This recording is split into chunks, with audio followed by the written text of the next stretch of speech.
Okay. Maybe I did it too quick. I don't know. It is what it is.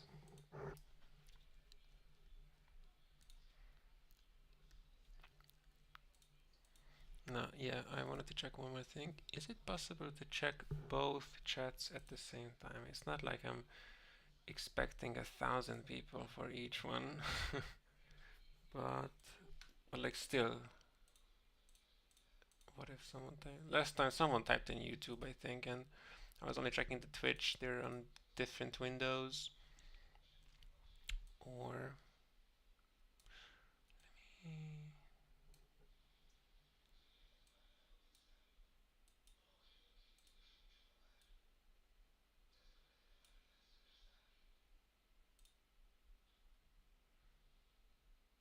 whoa, that is cramped. What the hell? Um,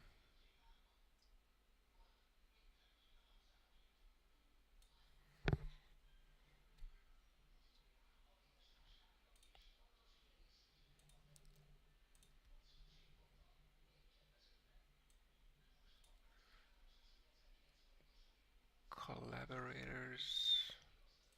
No, I don't need this.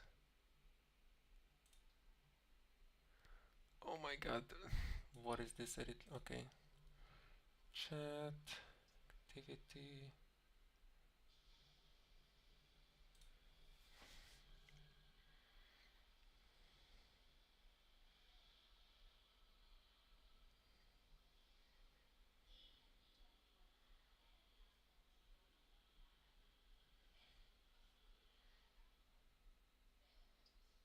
Viewer geolocation.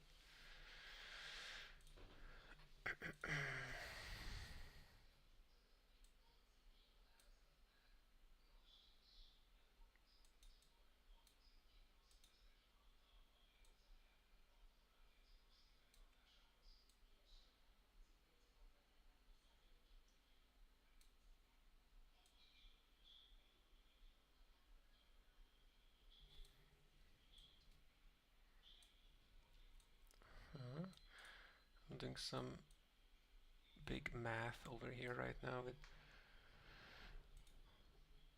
the Twitch layout, so you see that, and YouTube as well.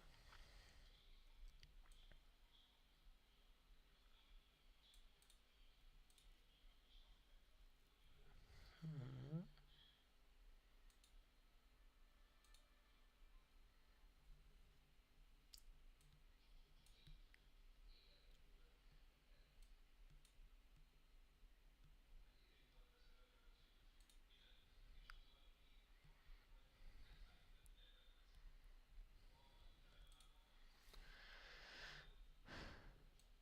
Okay, W.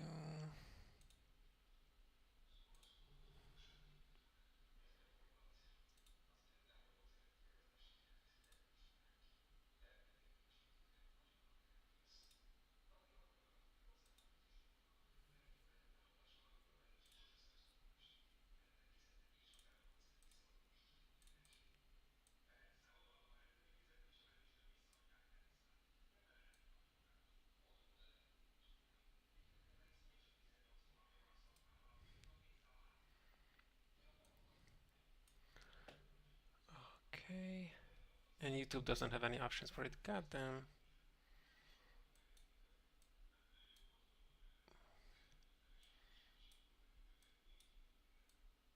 Well, this seems good enough.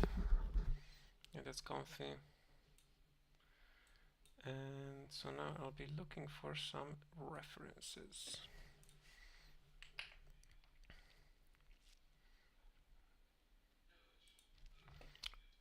Um,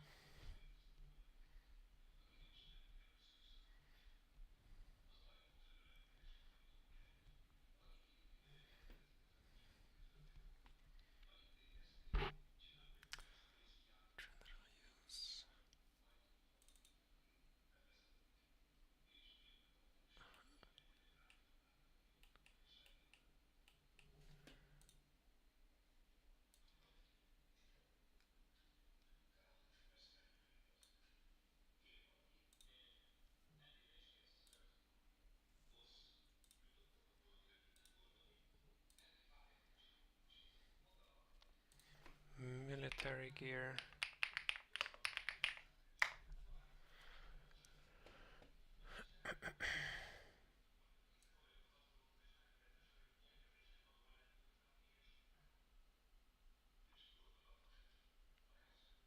What's up, MC Charlie?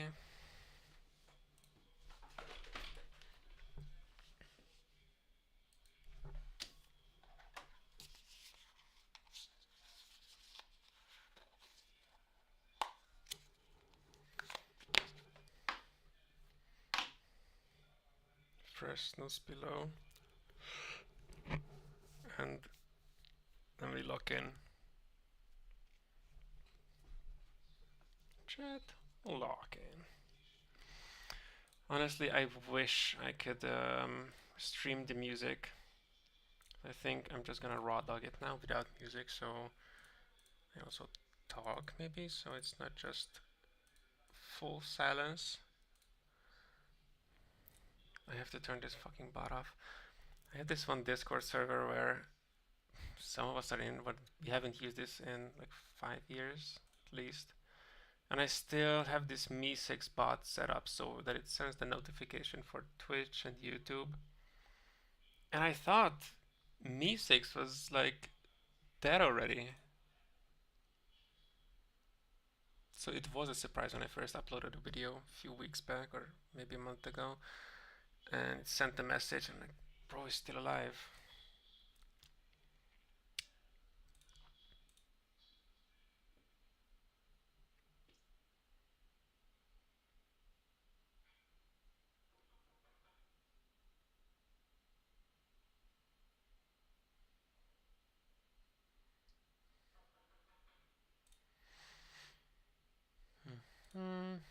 Okay, no need for Discord now. Back to chat.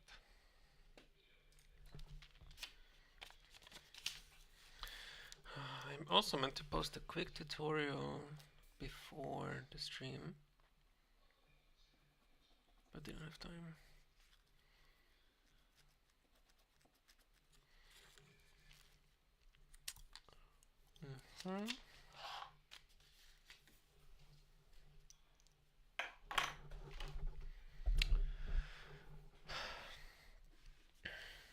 Okay, so now with this character, the hard part's gonna be is that I want to come up with something really cool, because it's not just the character design, but I need this design to be like, you know, meaningful, like with a purpose. And so far I only got this psychic multi-dimensional sort of concept. I don't think I need this, to be honest. I don't even really like it. Keep it there, just underneath. I wish Photoshop had a function where I lasso tool and then select layers and then move that section of each layer, because it just doesn't do it somehow. Like if I also put this in, it's gonna move that as well, which is kind of shitty. I think Procreate definitely has it. And also Clip Studio. I could use Clip Studio now, but I really don't feel like converting all this stuff over there. Like, I neatly got all the folders here. Okay, let's move that here.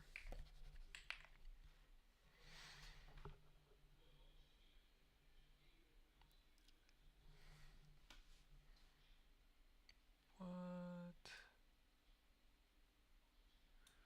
I speak Spanish. Oh. It's weird, when you said hi, YouTube translated it to this, like the word this. What? Oh. You don't necessarily need to speak. I guess if you speak a little English, you might still get some useful info from here.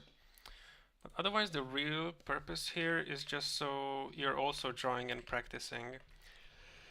I'm just, doing my OC stuff, and of course, like the skill tree and some words about the classes, but I'm just doing the OC now. So as long as I'm drawing, you have to draw. And then when I stop drawing, you have to keep drawing to surpass me.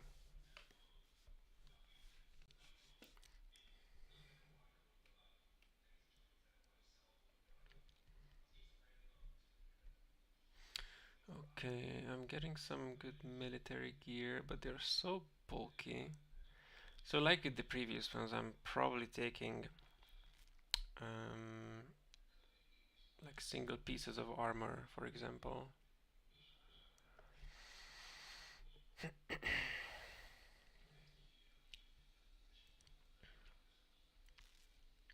And also she's gonna be in like some light gear.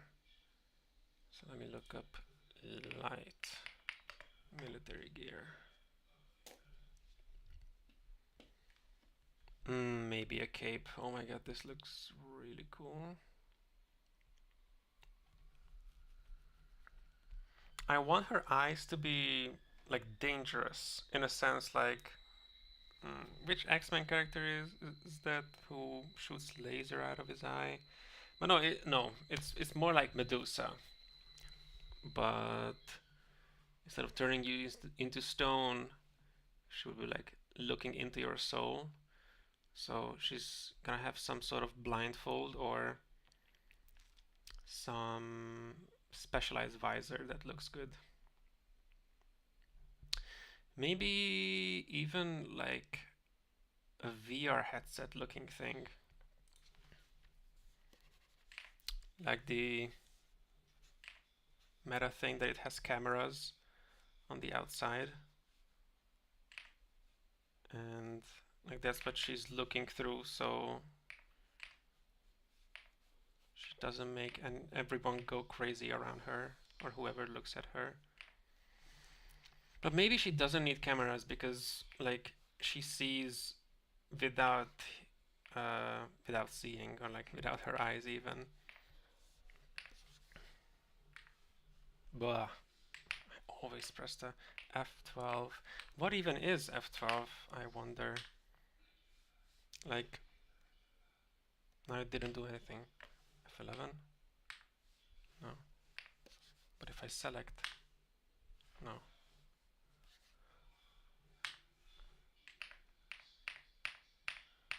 But if I selected this F12, then it did something. What?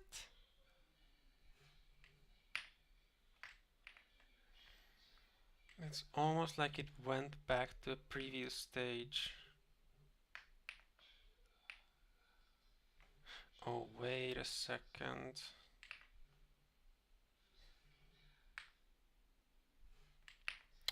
Oh. So if I save now.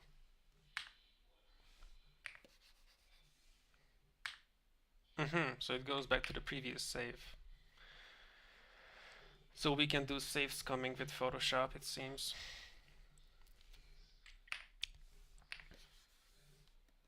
Anyways, I don't need this. Let's do sketching.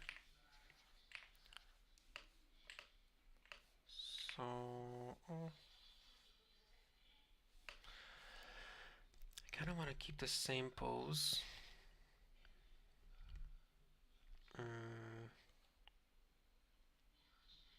I have a vision. Same kind of head pose going to the side. I'm checking the other ones because I do want to have them in the same setting. So yeah, she's looking forward, to the right as well. So she should be looking to the left, like with the all-in-one here. So she fits on the top there. And probably just the torso, but no, I'll design the whole thing.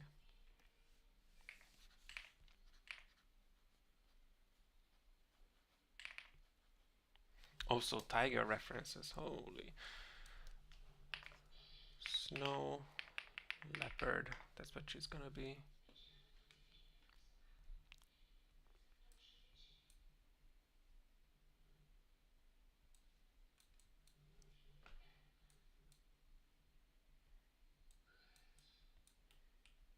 Hmm.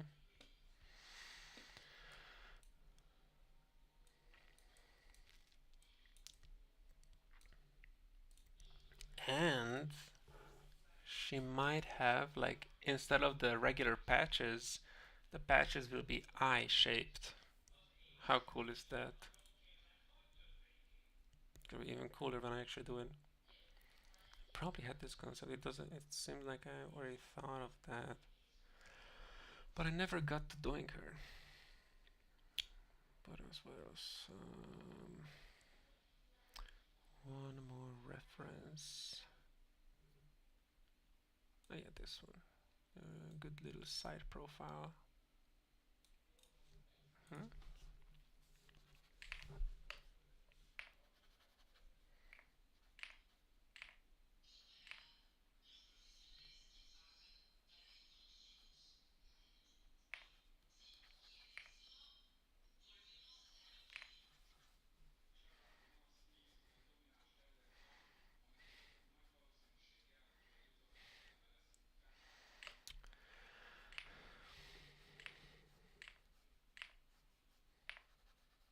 Hmm?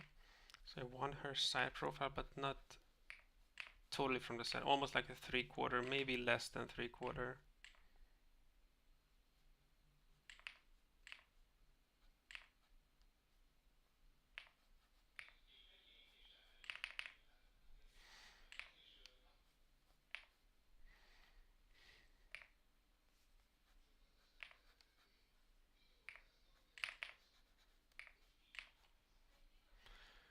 More thumpy proportions. We don't want the head to be too long. It's kind of elongated to the back, and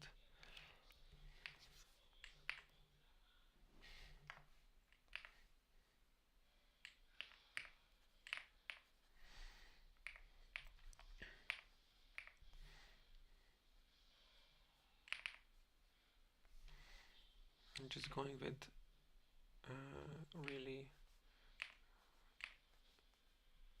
prominent rough shapes first.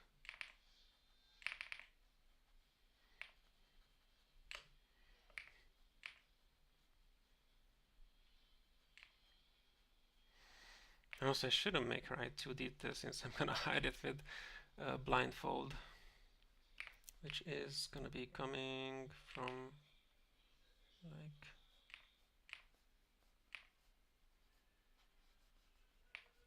so.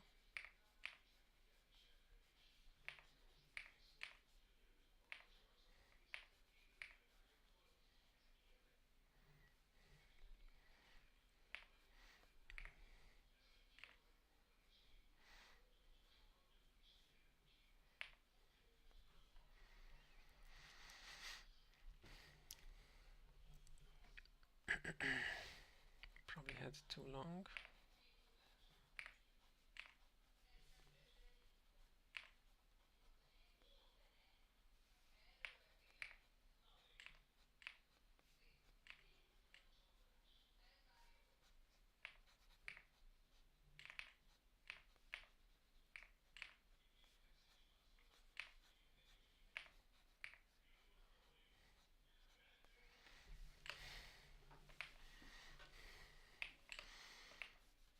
So it should be following the nose's curve, because it is curved.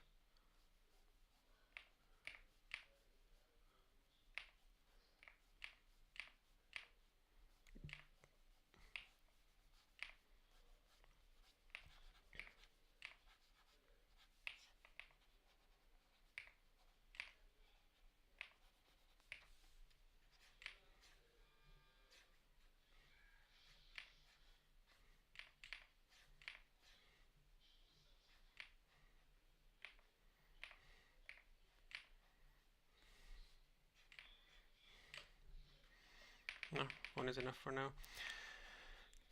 I must not let myself get lost in the details. Okay, I like to detail the head a little bit before starting with the rest, just because I like doing it. But otherwise, oops. One shoulder up to the front, and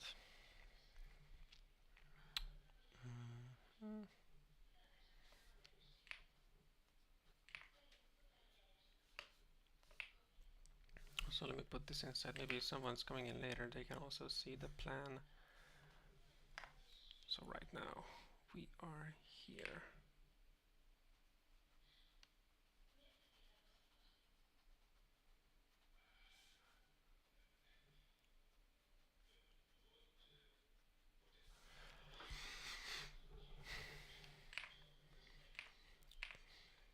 Good thing is, at least on YouTube, you'll be able to watch it back, or maybe on Twitch as well. Who knows?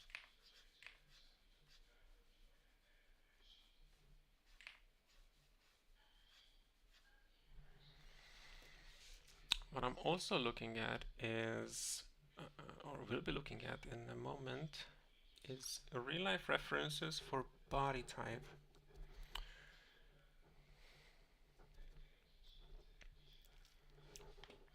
I do want them to be different. Umbra, she's like the big muscle, like bodybuilder type of body. The more natural, like the wide hips. She's like a lean runner type of physique,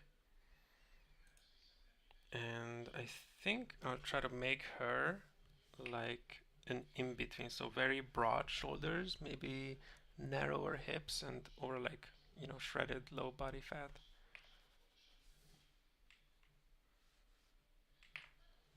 What's happening?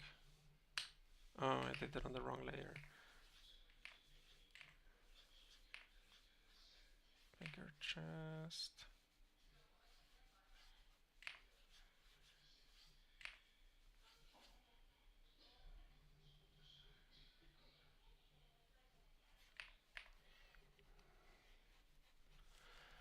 Maybe shoulders down.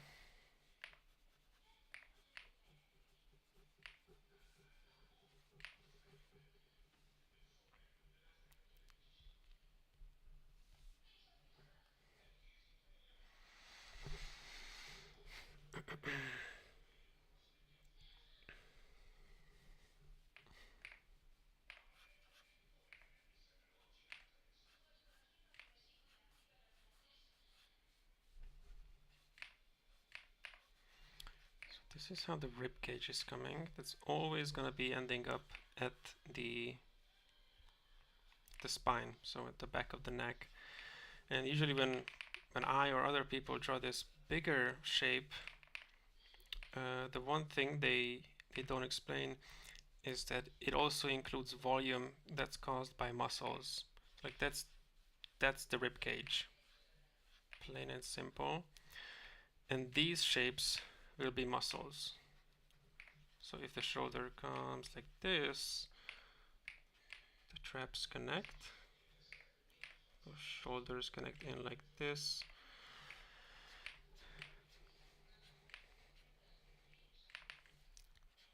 Maybe, yep.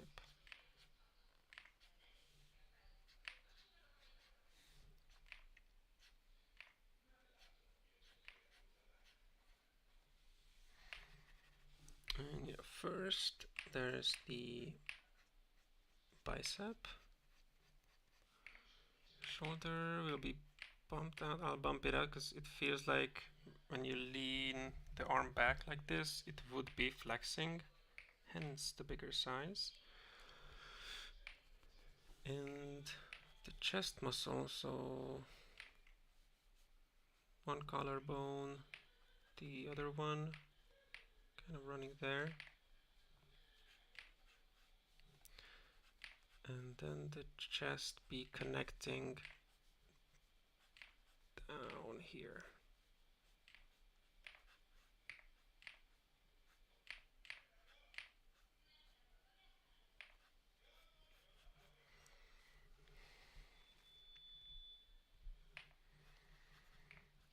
The shape of the chest is really important because there's many different physiques. Not every chest muscle is the same. Someone can have the upper chest buffed out like hell, but maybe for someone else is drawing in a car. Oh, you're in a car. Oh, lordy lord. Well, what you can do is drawing more loosely. So, you know, just get some figure drawings.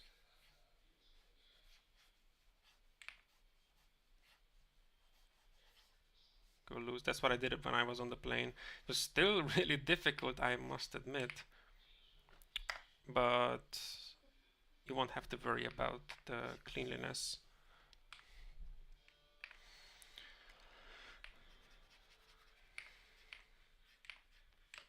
Okay, so I'm zooming out because I almost got trapped with not working with the silhouette.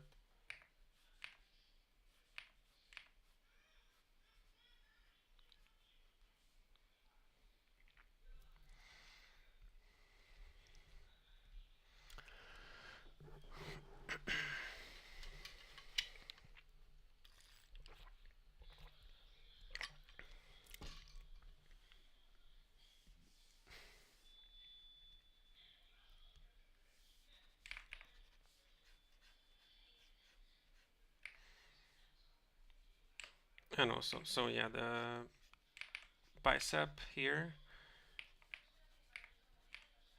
and there's this kind of point where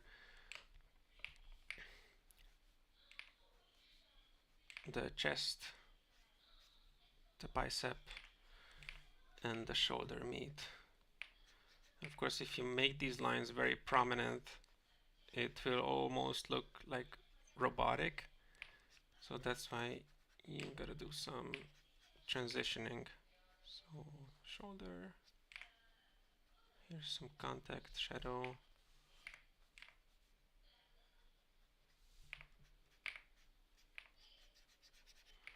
And I'll continue this like down here.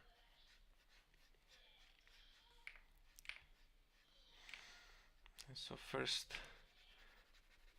the shoulder runs in, and then the tricep, and then narrows down. And also the bicep comes more from here. Yep, looks better already. And now we have a bit more space for the chest to be running there, and would probably be wider as well.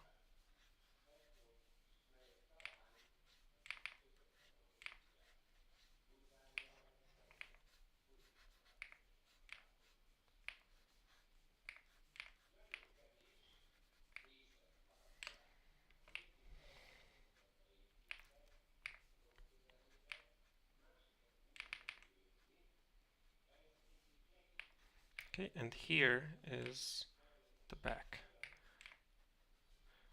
You see, that's the muscle that's gonna give it this really broad shoulder feeling.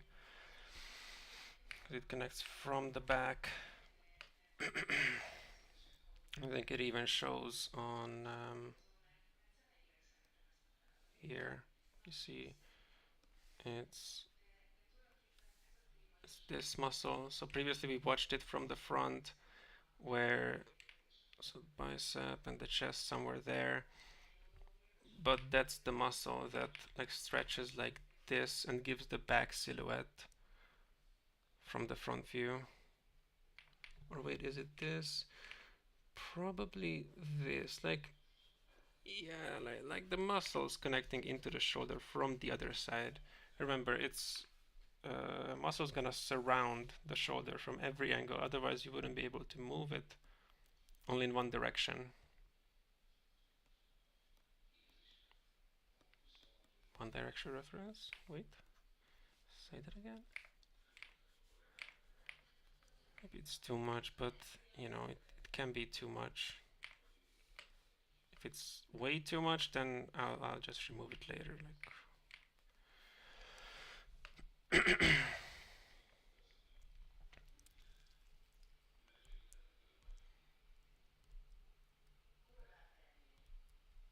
Yes, just predict the bumps.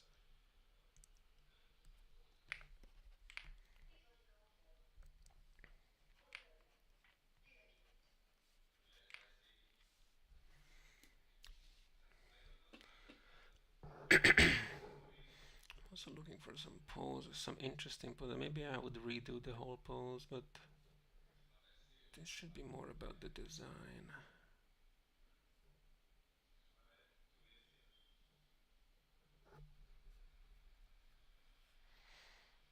Hmm.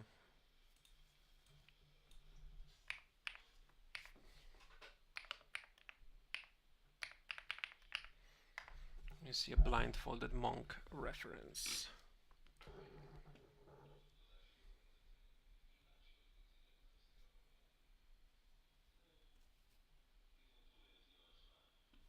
Oh, mic is low. Let me see. Whoa, that's weird because I can take it up higher. It's maxed out in OBS. And even the, like my voice is almost reaching the yellow mark. Like this, like if I snap my fingers, it's in the red and yellow. But yeah, I don't know. Is there any other way to change the stream volume?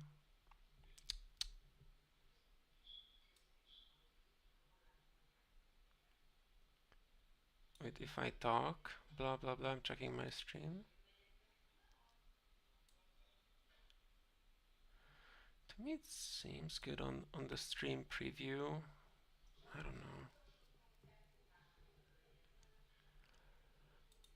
What if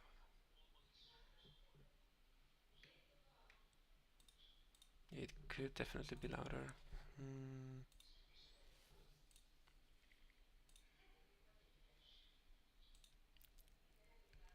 Advanced audio properties.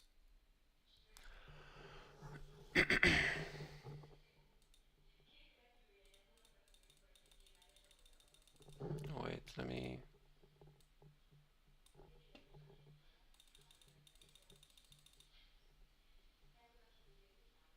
So now I changed something.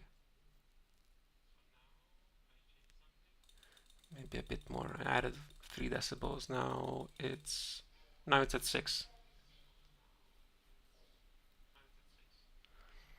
I mean, it could be that it's the noise is coming from the car, but yeah, as I heard, it could be louder.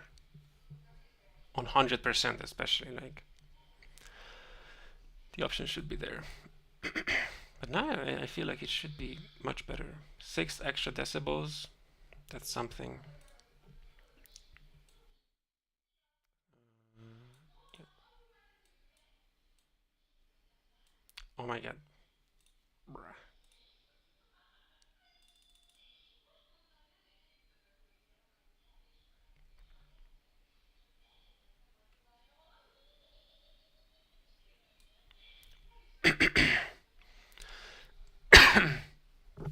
Okay, so I just can't touch the volume slider because if I touch it, the max is 0 decibels and I have to go into the advanced settings. But if I don't touch it, it's good.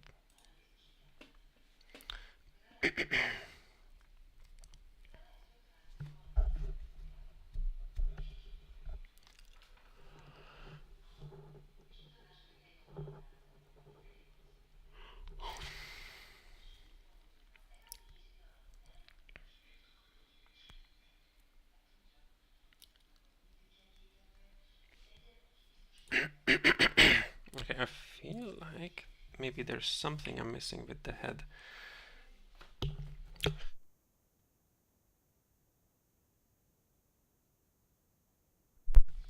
Because it could be more interesting. It doesn't just have to be a blindfold. Maybe the blindfold can have a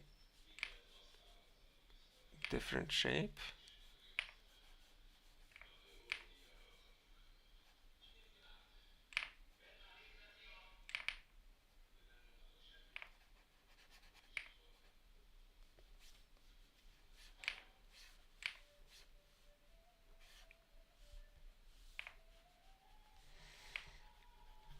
Doing this because it goes up.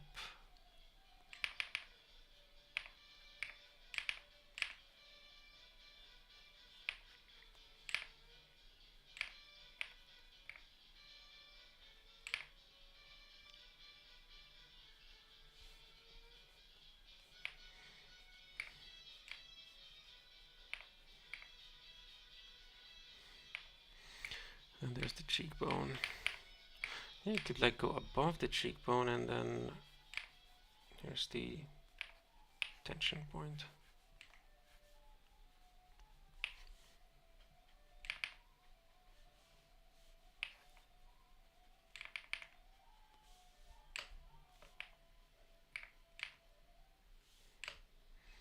Yep.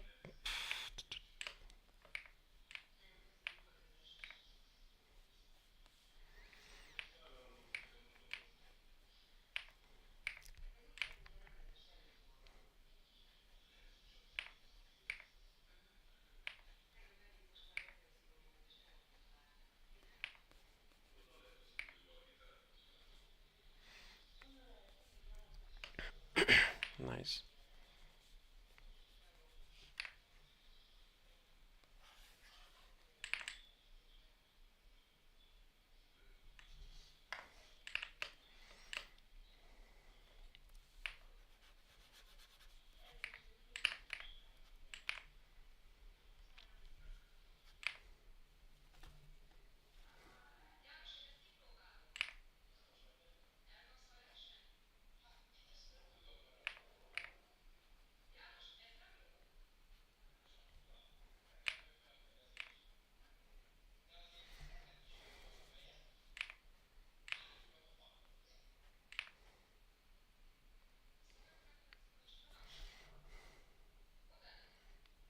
Mm.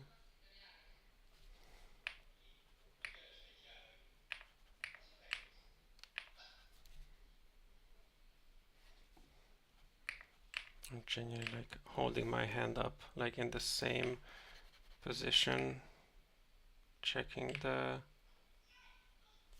silhouette. I see what's wrong. So this one goes down.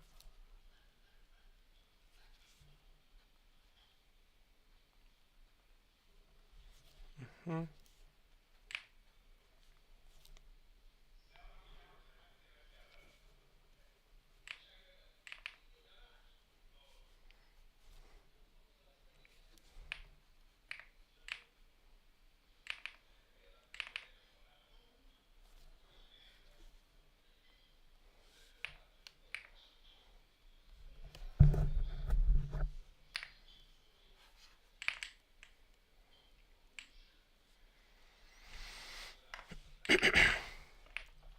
Now it's gotta be more like tiger, or like a little bit like a paw. So, you know, wide, bulkier, a little bit.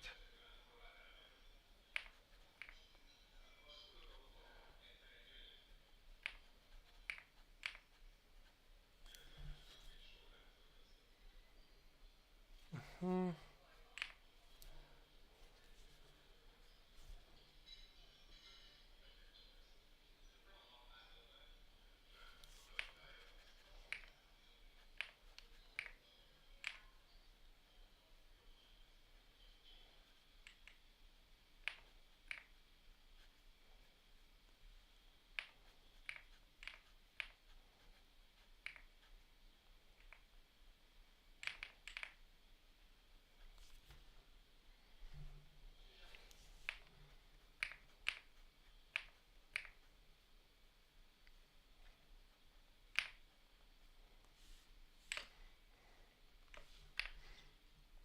Brother.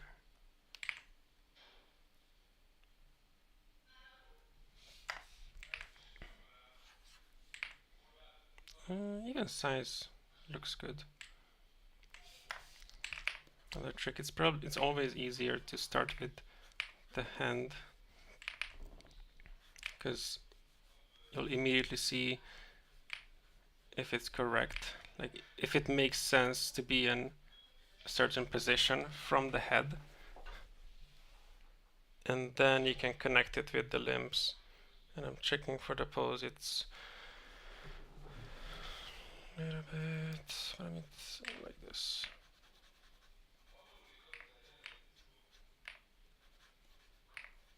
Like so.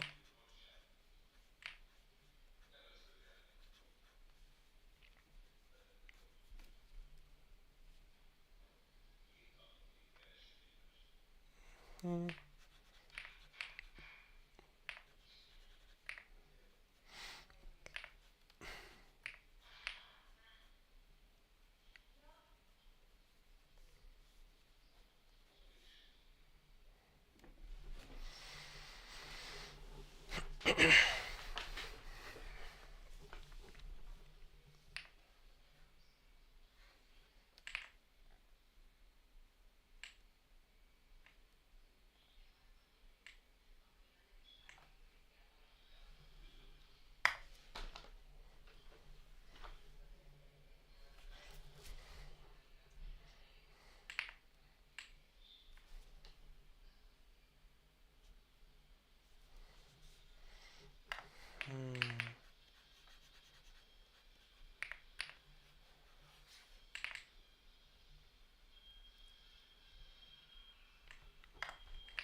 Should be able to see a bit.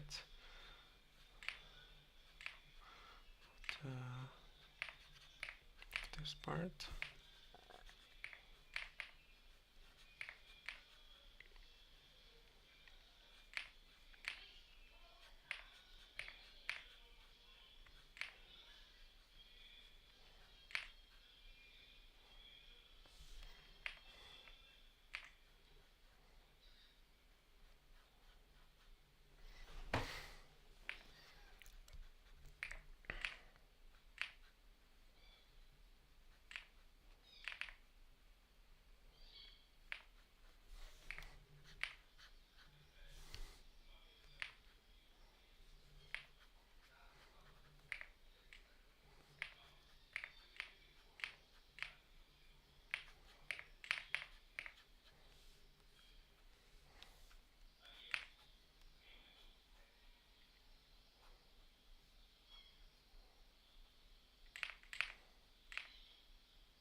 Hmm.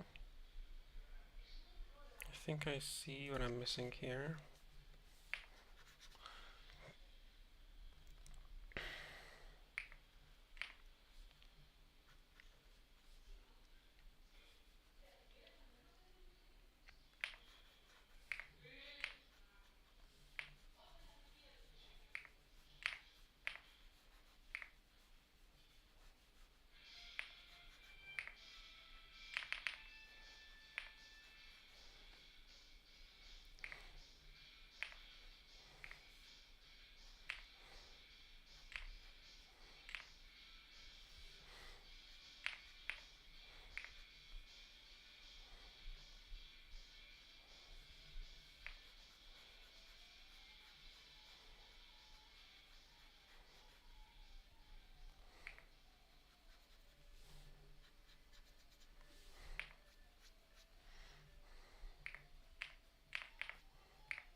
Something like this. No.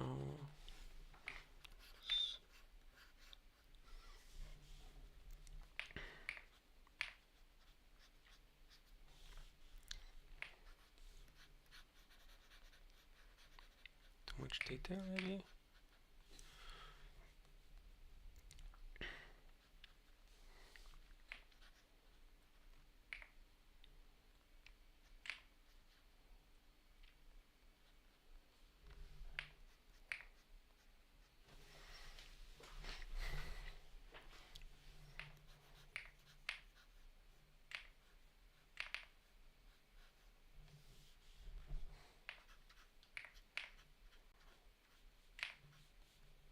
I think this has to come down more to the side. And starts like from here.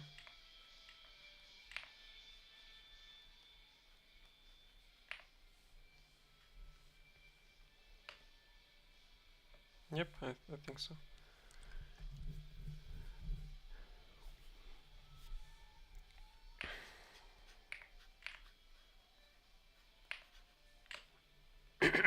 Anyways, I shouldn't be doing them. All the muscles are gonna be hidden. Holy moly, why am I buzzing? Still, everything is a learning experience.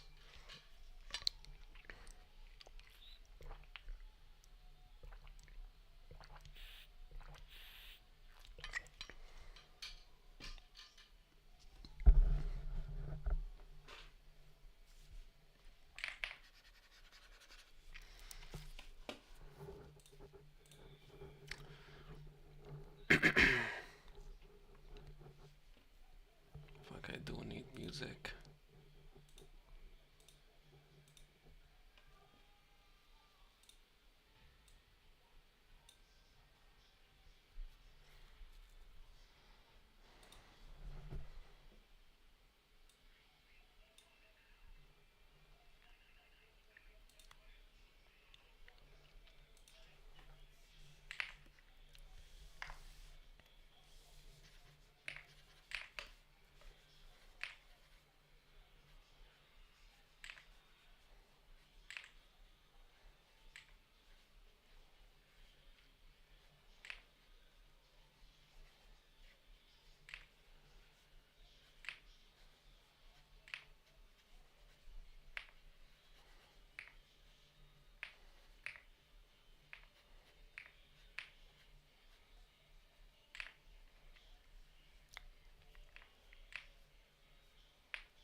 Alrighty, good luck to you as well. Thank you.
What if I off center?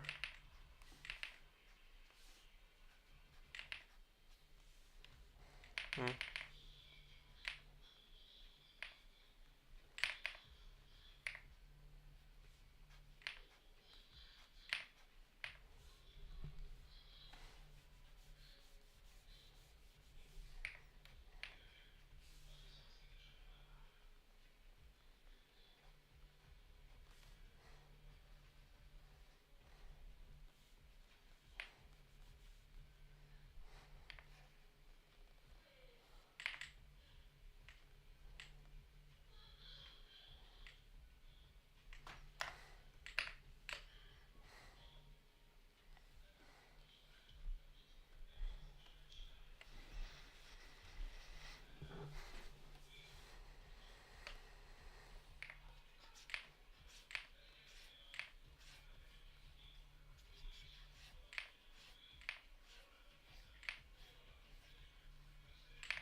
X could be longer, maybe?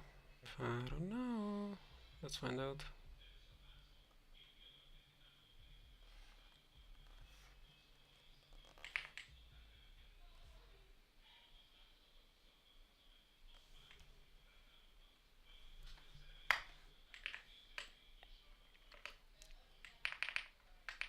Yeah, it fits.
Yeah, it's not gonna end anytime soon. I'm pretty distracted with this over here.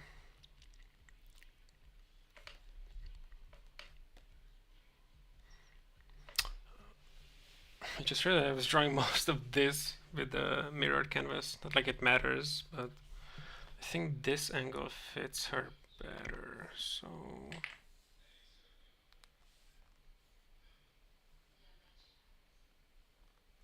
W.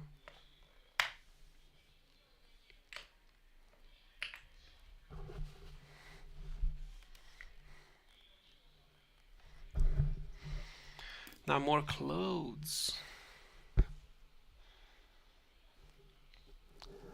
Hello, come on, man.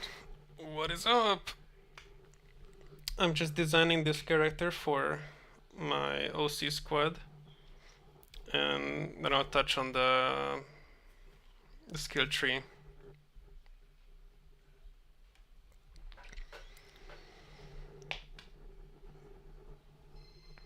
And then a little bit about the classes. Another chatter in the chat. Chat, is this real?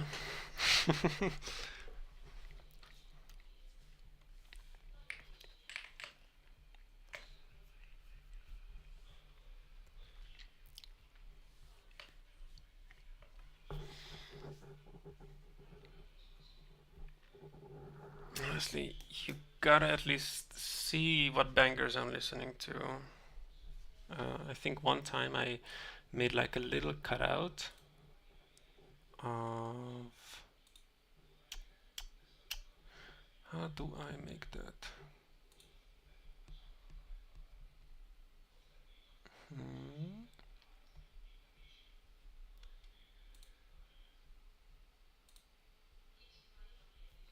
No.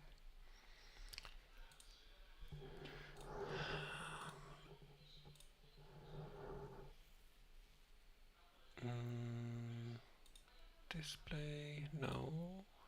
No. Media, no. Window capture. Select the window. Gah, it has to be opened. Does it show now? No. Gah.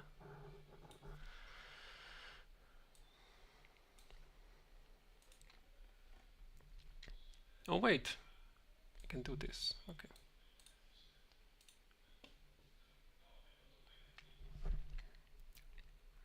What am I not gonna use?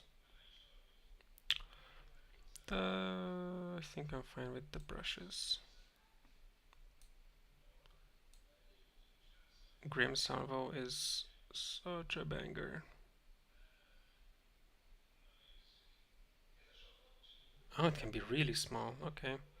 And it doesn't go in the back? Yeah, it doesn't. W. Okay, but okay. We don't need to see the time. There's no time when you're drawing.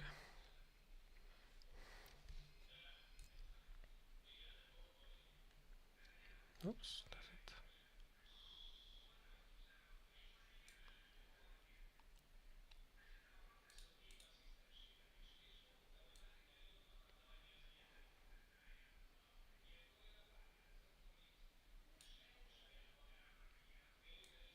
Alright.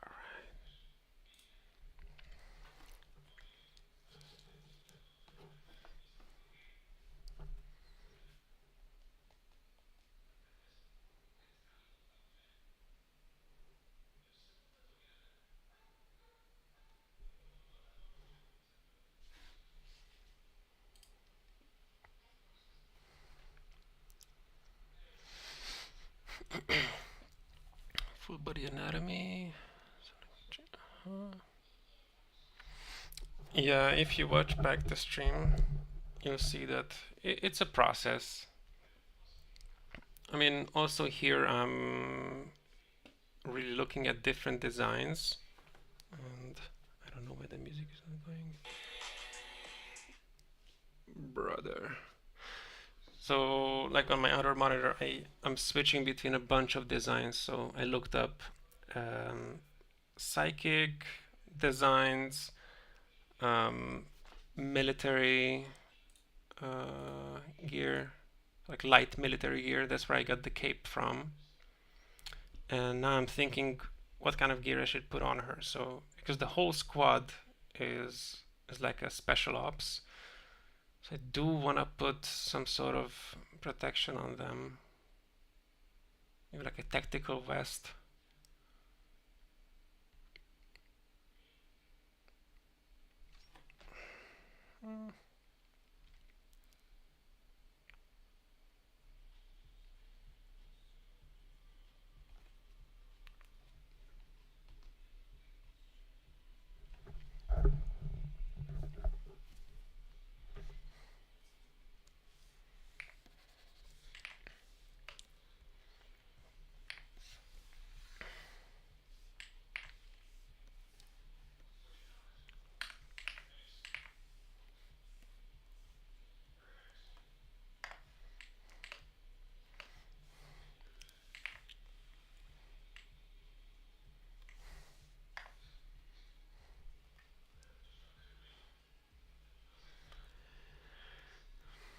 I think process can help a lot because in time lapses it just gets finished and you don't even know if they're drawing from a reference. So for example, let me look up an actual reference so you can see how different that can go.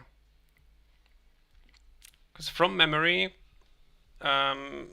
you need lots of stuff from your visual library.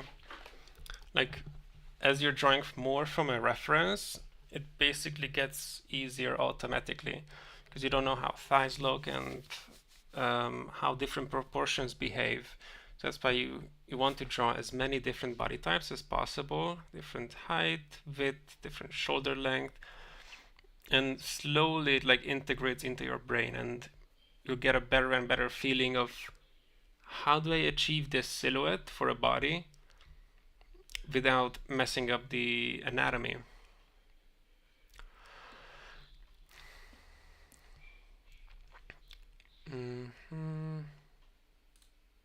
Pose reference.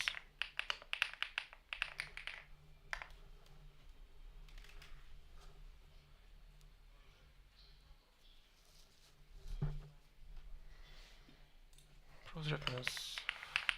Photography.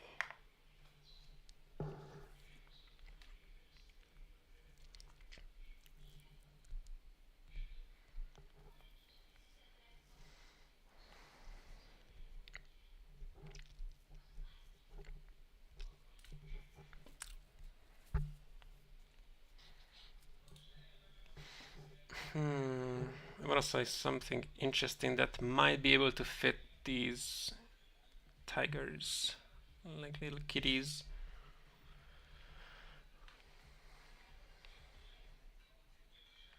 Thing is, but like when you put in pose reference photography, you'll get a bunch of these foreshortening, really extreme perspective, which is really not helpful because then you're focusing on perspective as well. And the thing with practicing is you want to focus on as few things as possible. If you're drawing a pose, you just want to focus on the anatomy, the shapes, mostly the shapes. The anatomy you will learn with the shapes. Damn, I can't find shit. Like the first couple pages, like first couple hundred pictures are like these super like cliche, everyone drew them already and like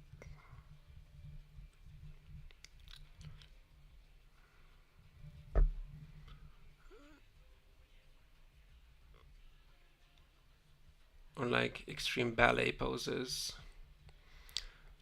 The best source is probably Line of Action or websites specifically made for poses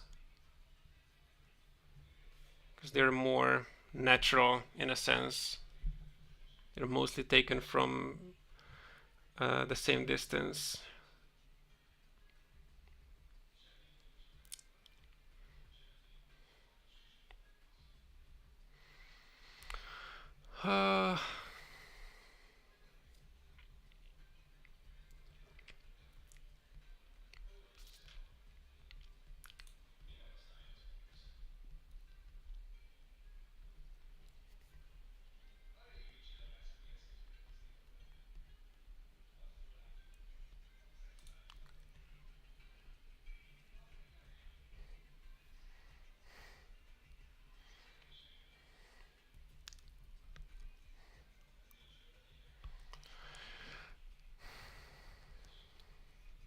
this could be interesting. It's also a little extreme, but let me break it down for you.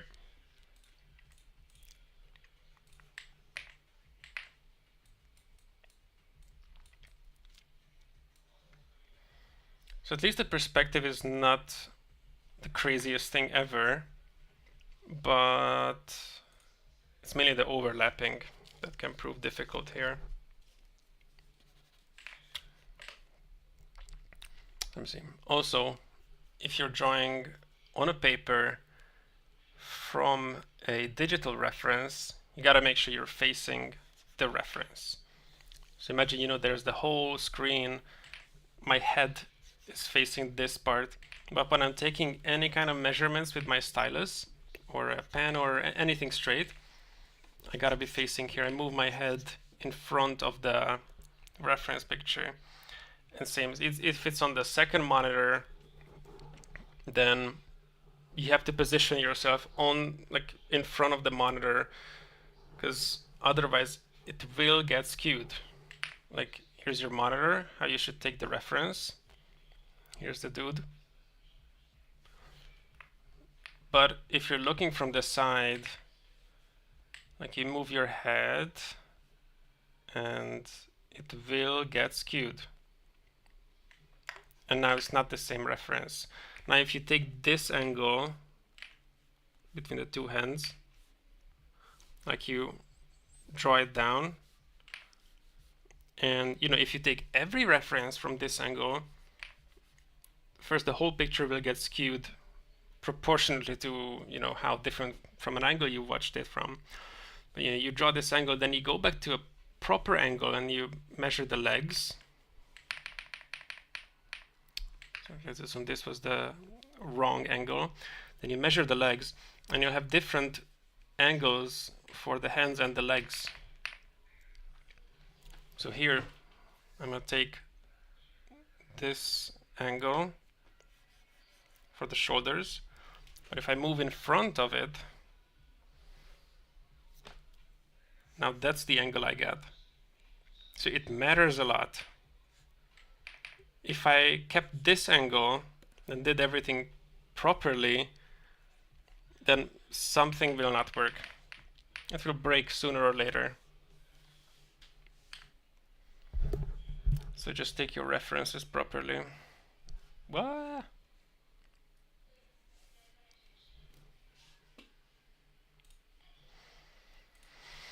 It's the easiest with full traditional when this is where you are. You have like your big drawing board in front of you, and there's the person.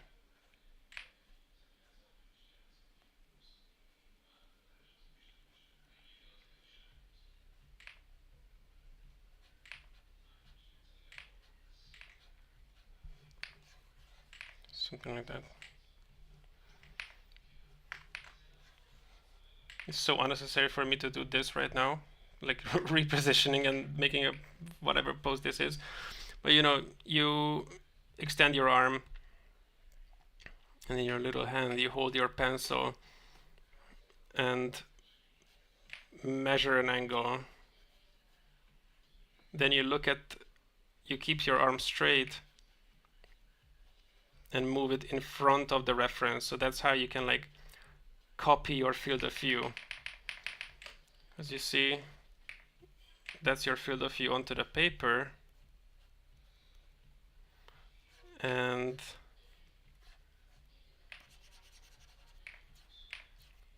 that's your field of view onto the subject. But since you're only rotating your head, the perspective doesn't change. The reason perspective changes with monitor is because then you are moving. Your head is moving relative to the original place. But again, it's just easier in traditional because you have space to have your arms stretched out. Yeah, so let's get this pose. So I'm putting down just the big volumes. I know this angle will get obliterated because I already see the negative space, how it's straighter there. But so there's the one shoulder, other shoulder. Let me take an angle. Oh, it was right.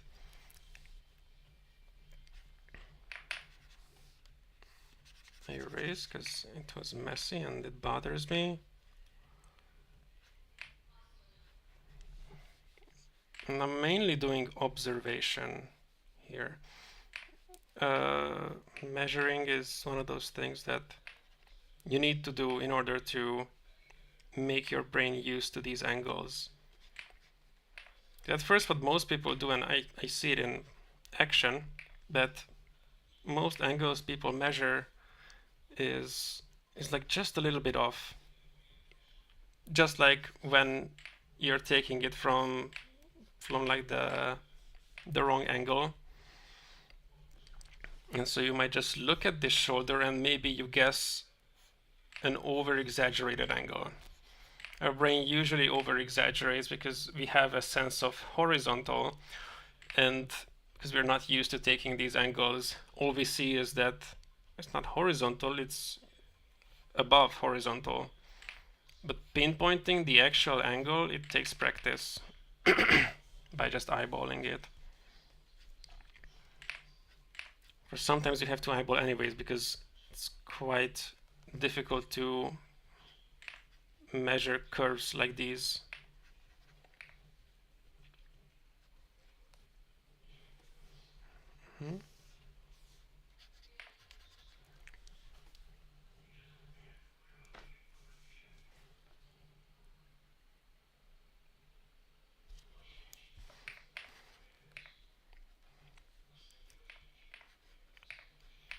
Okay, so there's the chest.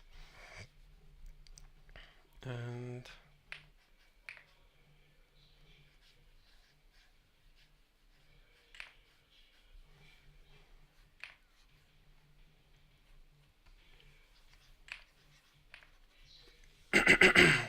just putting down big shapes. I'm always checking for negative space. And I'm keeping in mind that, like, why is that negative space? The head would be here. I'm just drawing the head, not with hair. So technically that's kind of the negative space I'm looking for.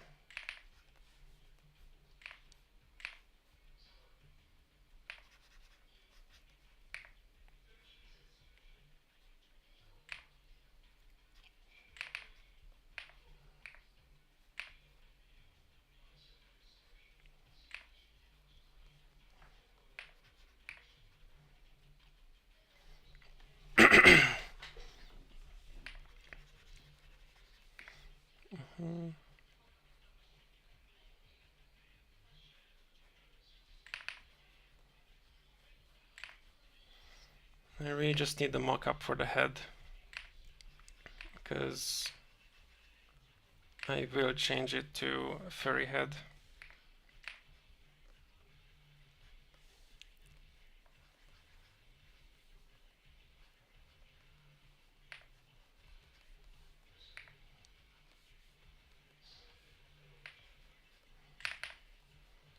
And now I'm thinking in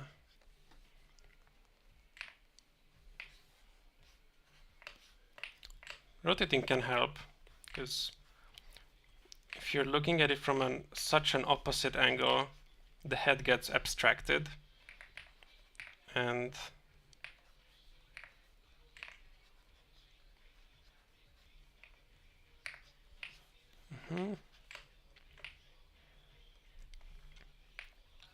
although it comes from an angle like, oh yes, that's the angle.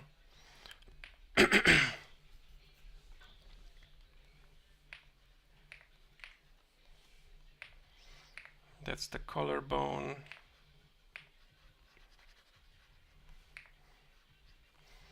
It really is complex with all these muscles.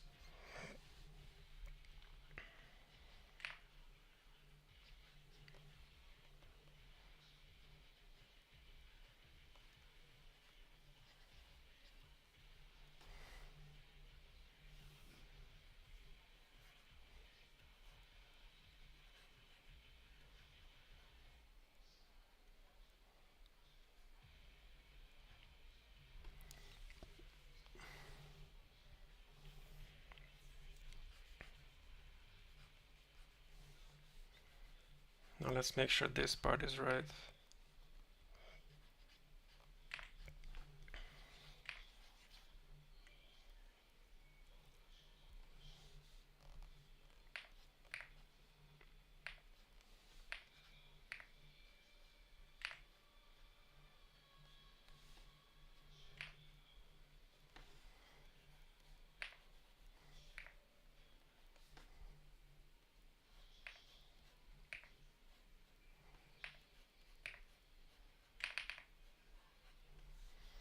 I'm gonna keep the volume somewhat accurate.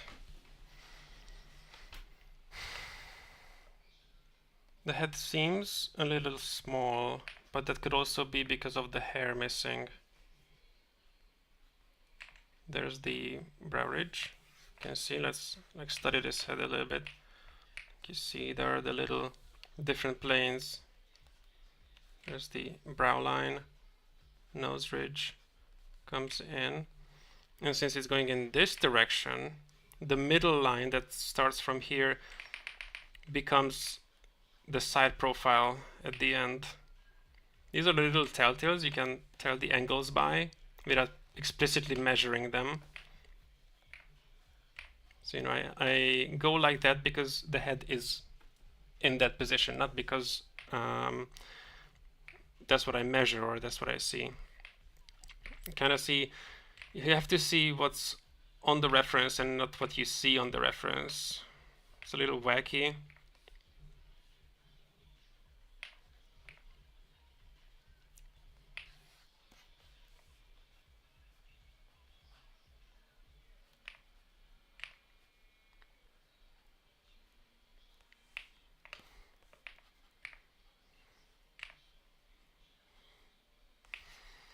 Drawing the face like I'm gonna keep it.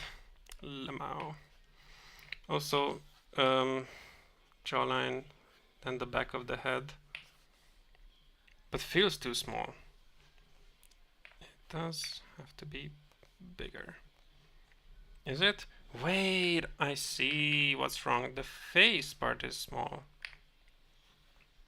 Now I checked like the length of the chin in comparison to the neck, and that was really off. So it should be like that part. And I don't just bring it closer, but also make it a bit bigger.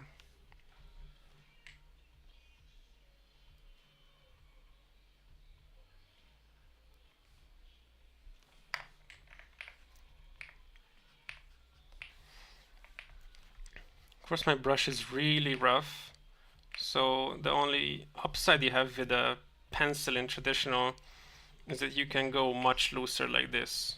So I guess my initial sketch would have looked something like that with pencil. Also, you can use a blue pencil for sketch, because blue pencils are going to be even lighter. And since it's a different color, it's not going to distract you when you go in with a graphite or just, you know, any darker color.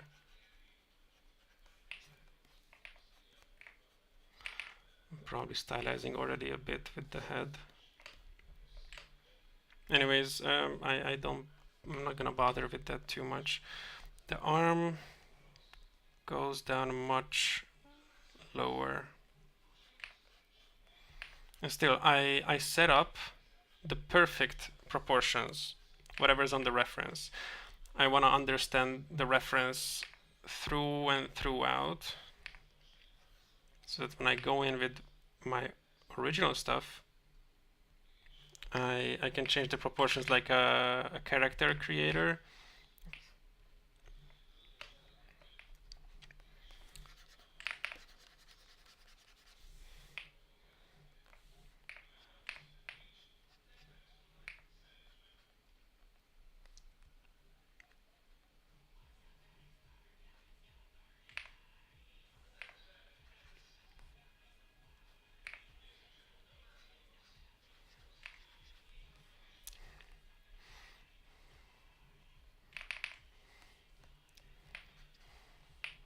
Okay, now I'm looking at the back muscles.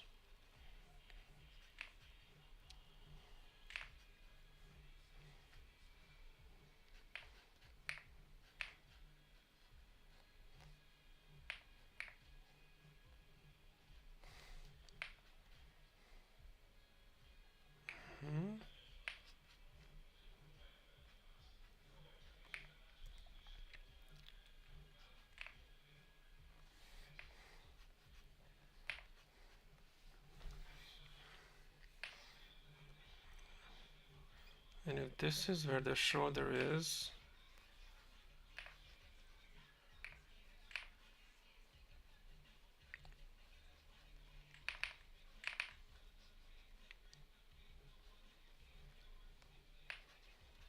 it's a really dark reference as well, so some parts would have to be up to interpretation, but what you should do is instead make these parts dark. So if you are drawing the exact reference, you get the volume for the hair,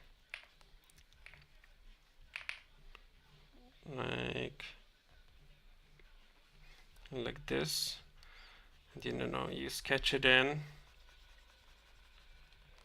and shade it with the other part together, because they are essentially becoming one big volume.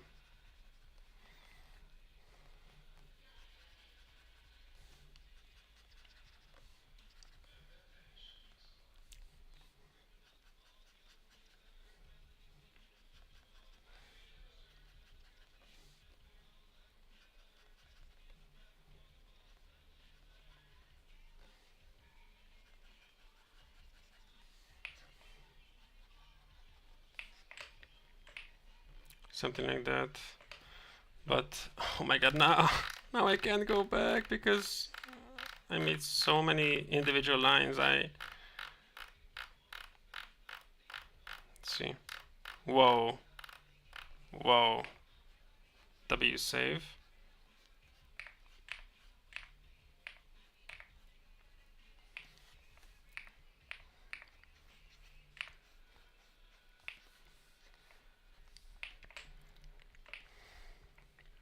Something still feels weird. Let's see. Shoulder.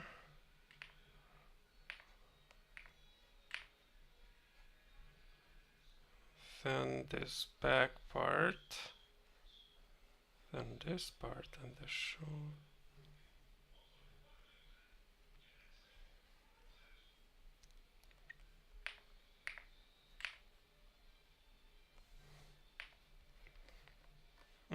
I see. The collarbone was too high. So now we have space for a longer neck, which does have to connect inside. That's the torso.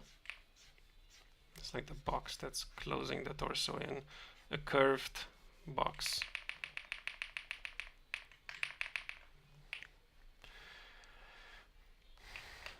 And the neck does have to connect here.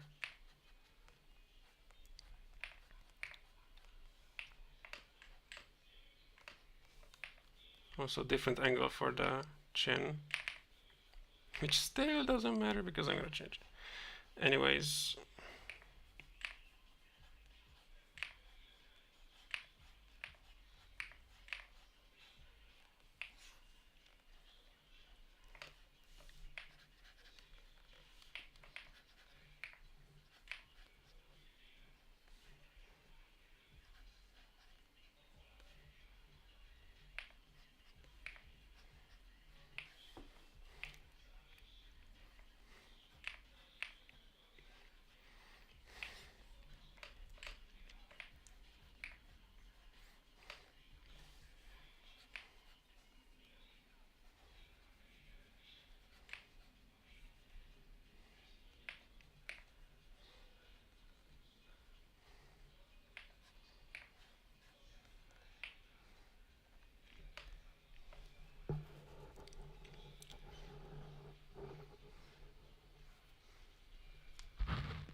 oh, what the hell? Oh, so you're like outdoors camping or something? Like cross-hatching, it becomes really easy once you understand the purpose. Generally with pencil you can try it right now, that you draw like a face. Let's say that's the muzzle.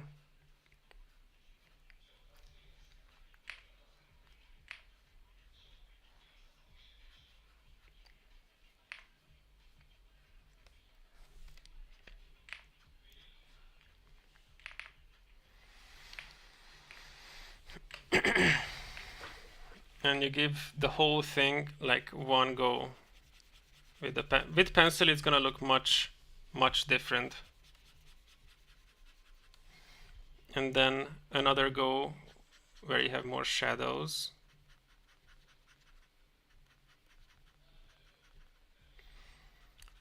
So, you know, again, with pencil, it will probably look much lighter with smoother transitions.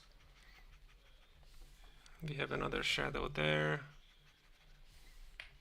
I erase some.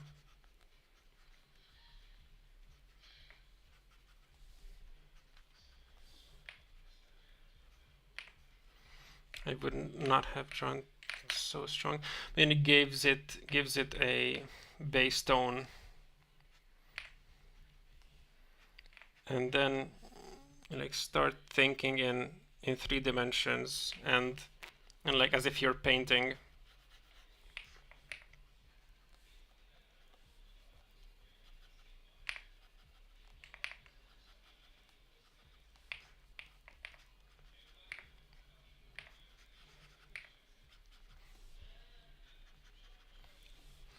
So, you know, I'm gonna start merging these parts because it is a cast shadow on the eye.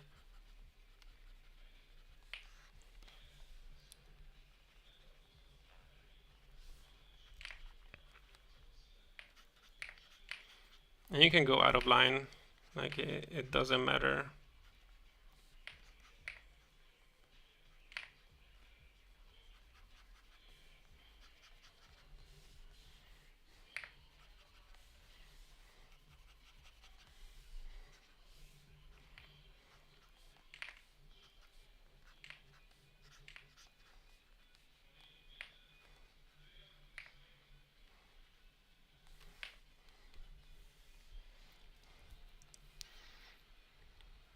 Oh, I see.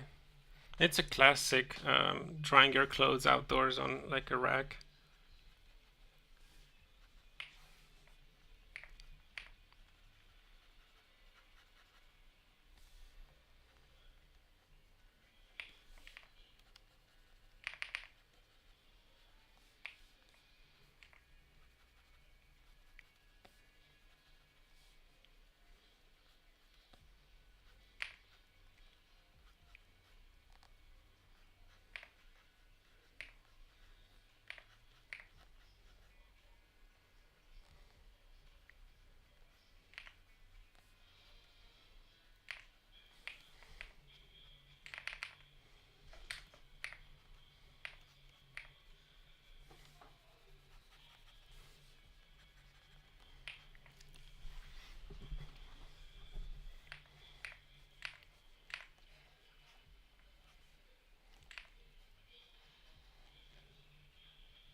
And then a real dark cast shadow over here.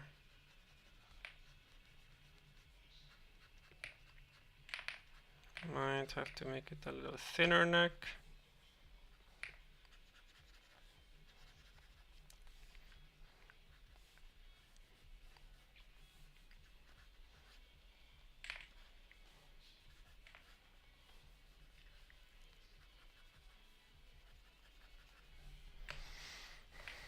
The main point with cross-hatching, you want to go value by value. So you start filling up the range from full to white, but from the opposite range. So you start from white, you put in like a base tone of 20-25% lighter, like yeah, something like this. But maybe you could even go with 50% if you have an eraser at hand, but if you don't, then like go as light as possible. And maybe from the get-go, like find the places that you're gonna be like highlighting, so miss those, but otherwise give one big base tone for the whole thing, and then go tone by tone. Go a little darker, go a little darker, go a little darker, and it should reduce. So the white is like 10%, and first this base tone is gonna be 90%, and as you're moving down, it's gonna be at most, or at least, maybe 50. So 50%, 10%, so the rest 40% should be a variation of these, and probably only like 5% of the darkest tones. Really depends on what kind of picture you're doing, but so in here, for example, I'm gonna have much more darks. But if I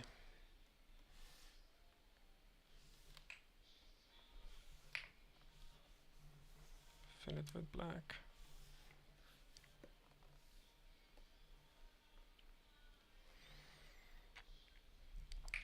so here I was, really just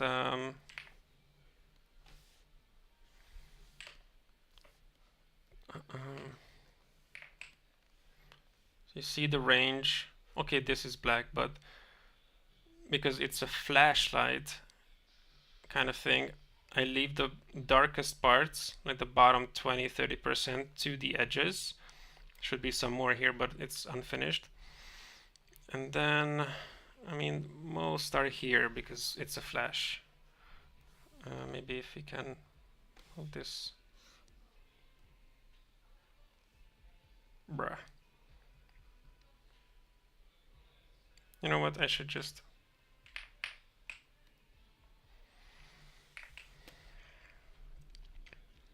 I mean, here you see it's mostly in the middle part. But this was probably not the best example because the fur color is affecting it so much.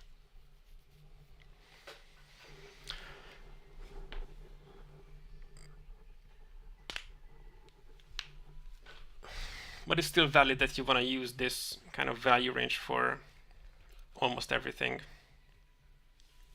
Otherwise, then there won't be enough contrast so that the darkest blacks and the whitest whites are gonna pop.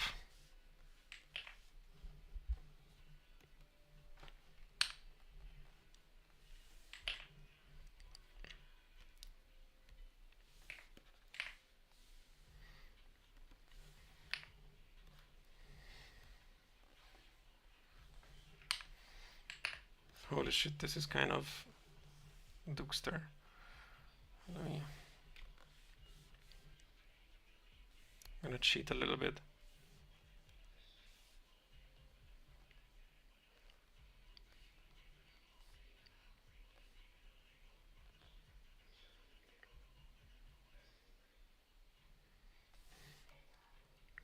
Yeah, that works.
With the hand as well, I'll draw the first finger because there's a bit of contrast between that and the rest.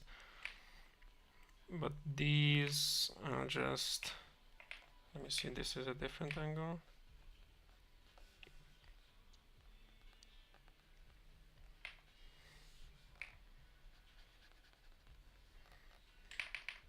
Yeah, just keeping it one shape. Many times I think we're hyper fixated to show every single form and shape that we draw, but sometimes you can just leave it up to interpretation for the brain. Brain is really smart. It can tell.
Okay, now I'm gonna try to transform, furify.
too long again.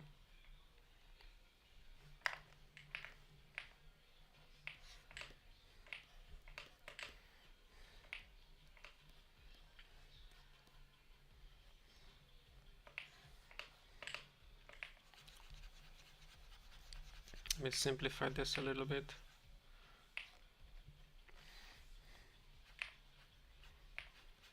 And buff up.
Yeah. Change complete. Verified.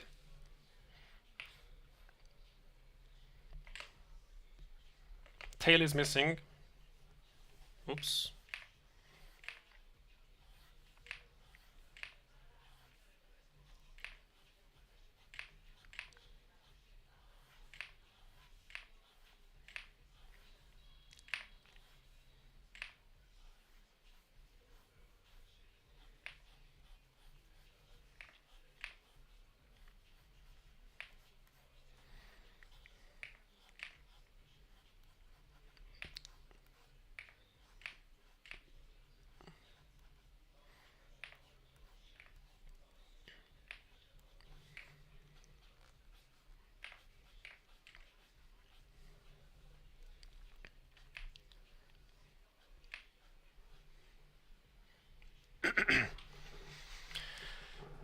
Nice. And now I have a sick ass idea. I'm gonna put this along with the other portrait thing that I don't want to see. You know what? The stream will preserve it forever, but I don't want it here.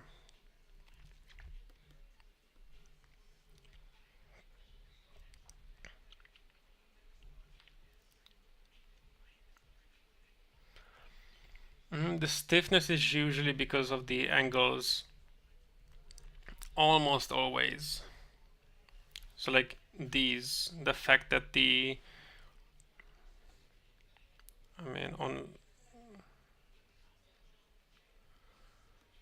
on a bigger scale, it's that the arms the same angle, that this arm, this curve, you see they create the same kind of shapes in between. This negative space, it's similar. The fact that it goes like that, actually I could curve the neck up a bit more now that I measure it, and that it connects. Many times I think where it fails is something is obscured and we forget that it has to continue behind it. It has to connect to whatever's beneath it.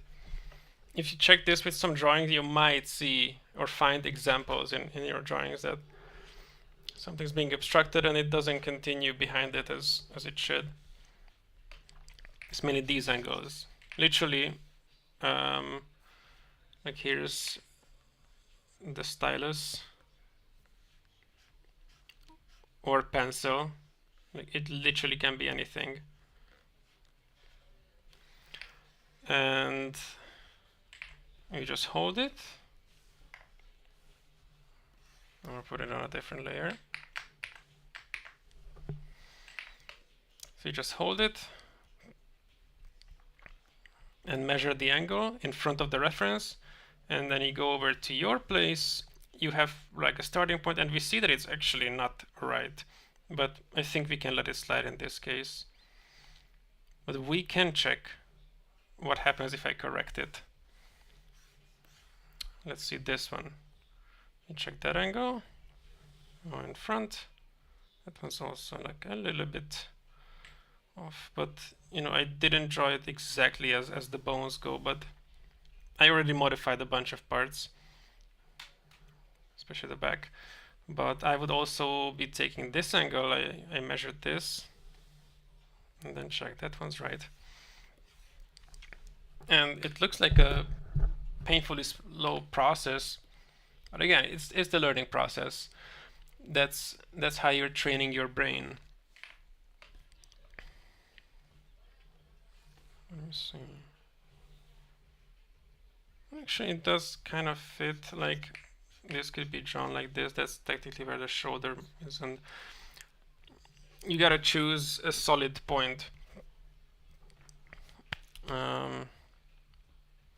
Like maybe the very center.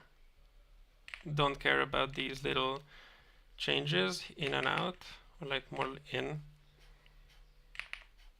So that's what you check. Same here. I connect these. This same one goes in a little bit here. But there's the bone. That's a bone that we clearly see. So then you grab like this area, and I mean then it matches. The thing is, a subtle difference like this doesn't make too much of a difference. What it would make here, though, is I see that we see more area of the front chest. Let's see how that is with.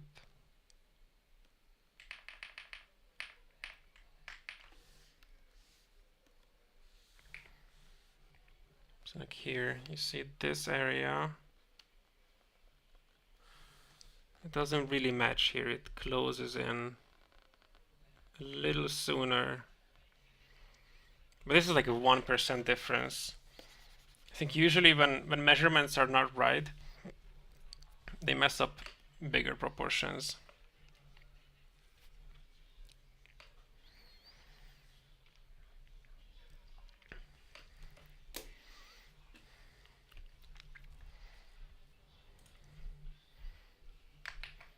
Let me see. Here's another example.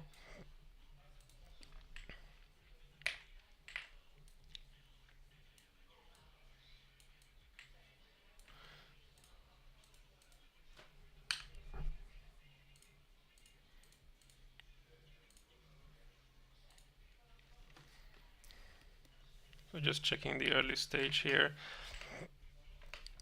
Volumes, head, chest is more to the left, shoulder is like, as I see, like on the edge. The middle is on the edge roughly, and then the other one is hidden. So now I'm checking this middle angle. You can simplify it with straight ones.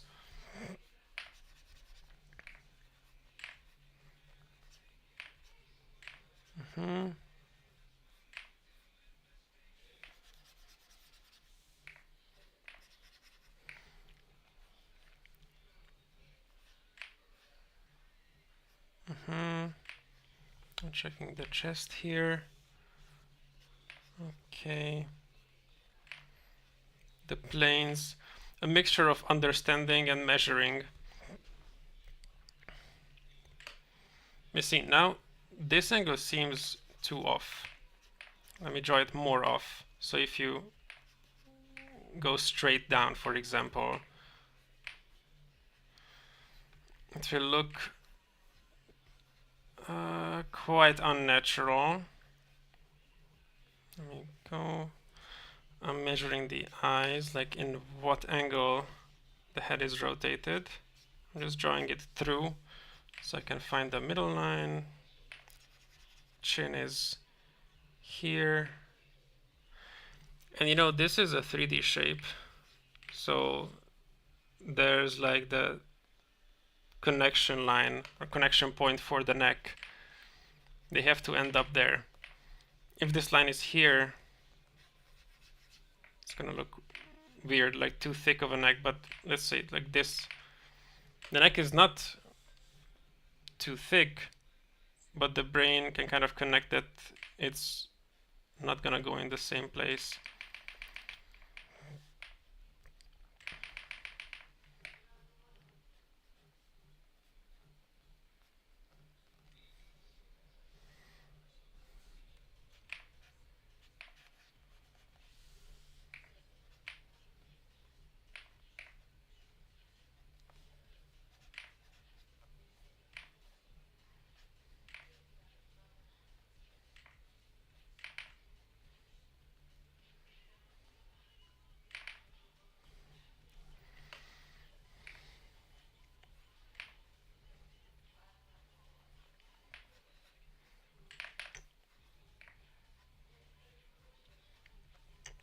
But yeah, this angle was off because it's like this.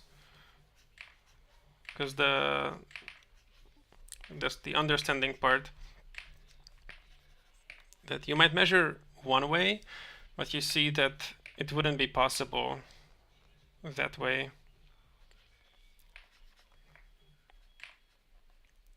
And this is not like it's gonna prompt you to immediately make it perfect, but it can prompt you to make another measurement and make sure.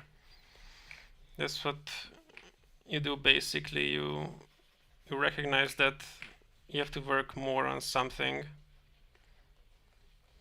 and eventually it's going to work out.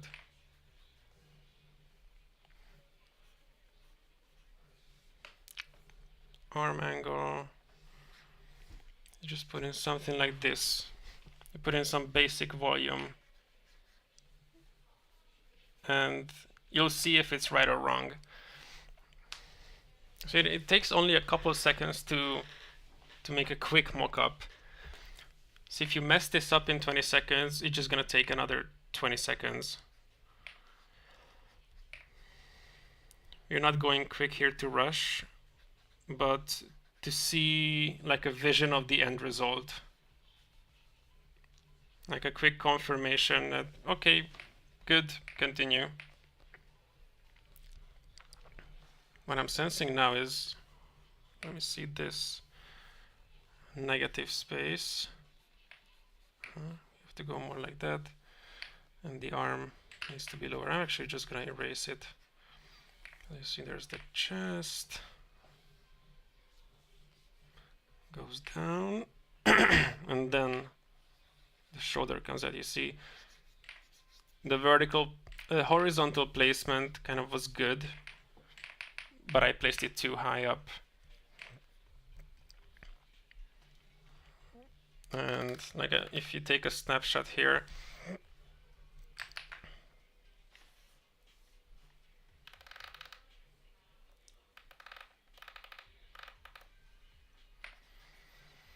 see, now we complete it.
Side profile.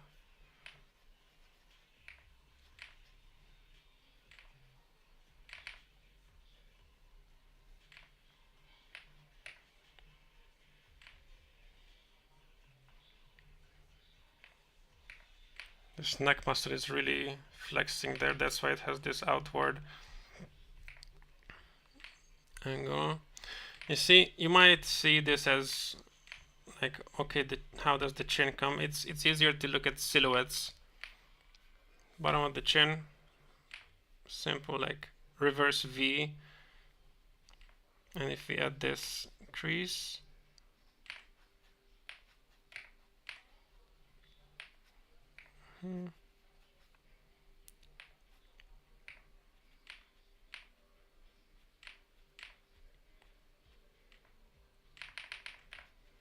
then it's gonna look tons better. Something is still not right with the head. I messed up the angle. Yep.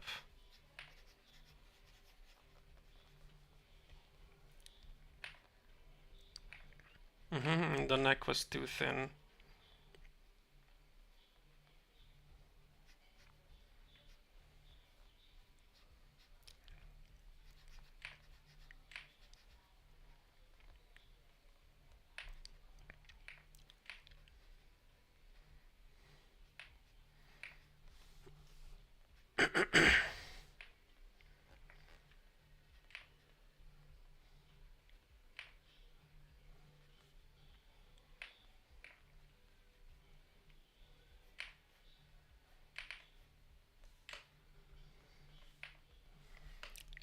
I'm zooming out to see what's wrong.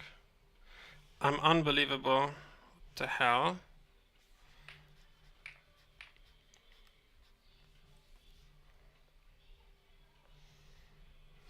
Hmm?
It's mostly the hairline damaging. There's not an extra shape there.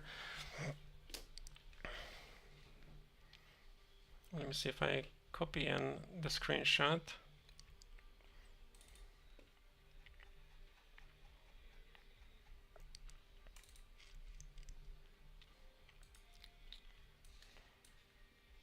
Whoop.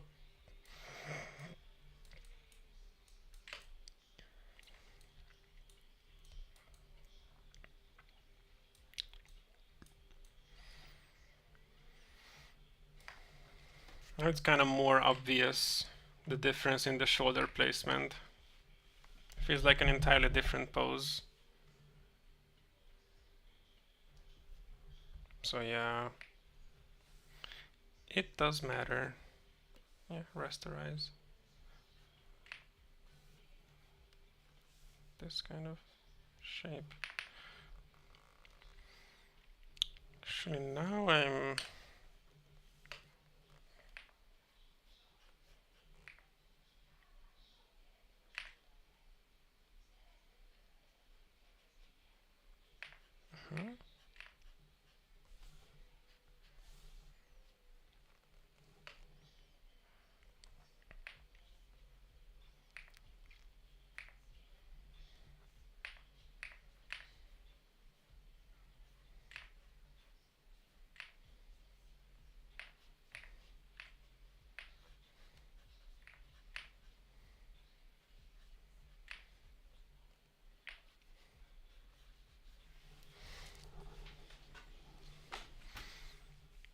overall chest side is also off. Now I see that's where the rib cage goes down.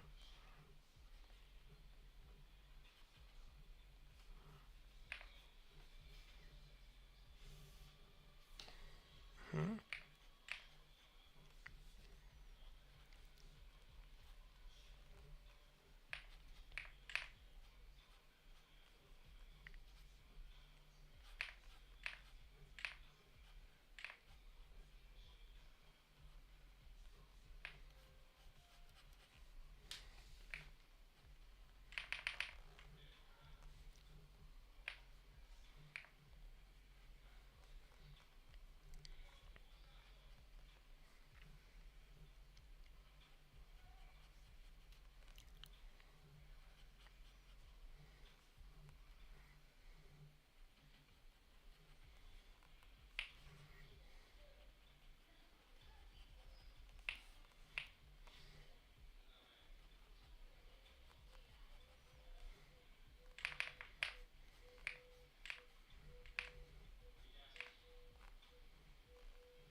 Also, this angle now makes it easier to see that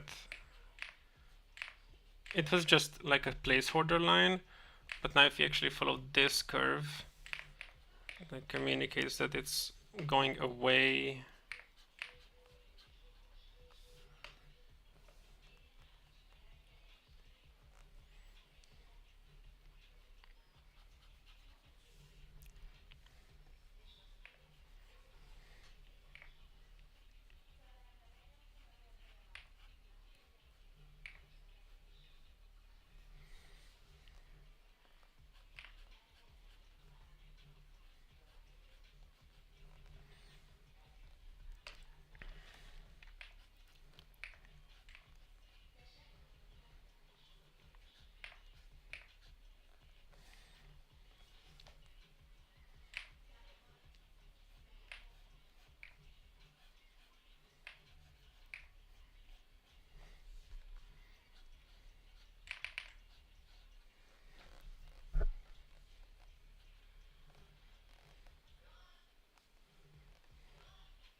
Yeah, it's off. That's why it was too narrow.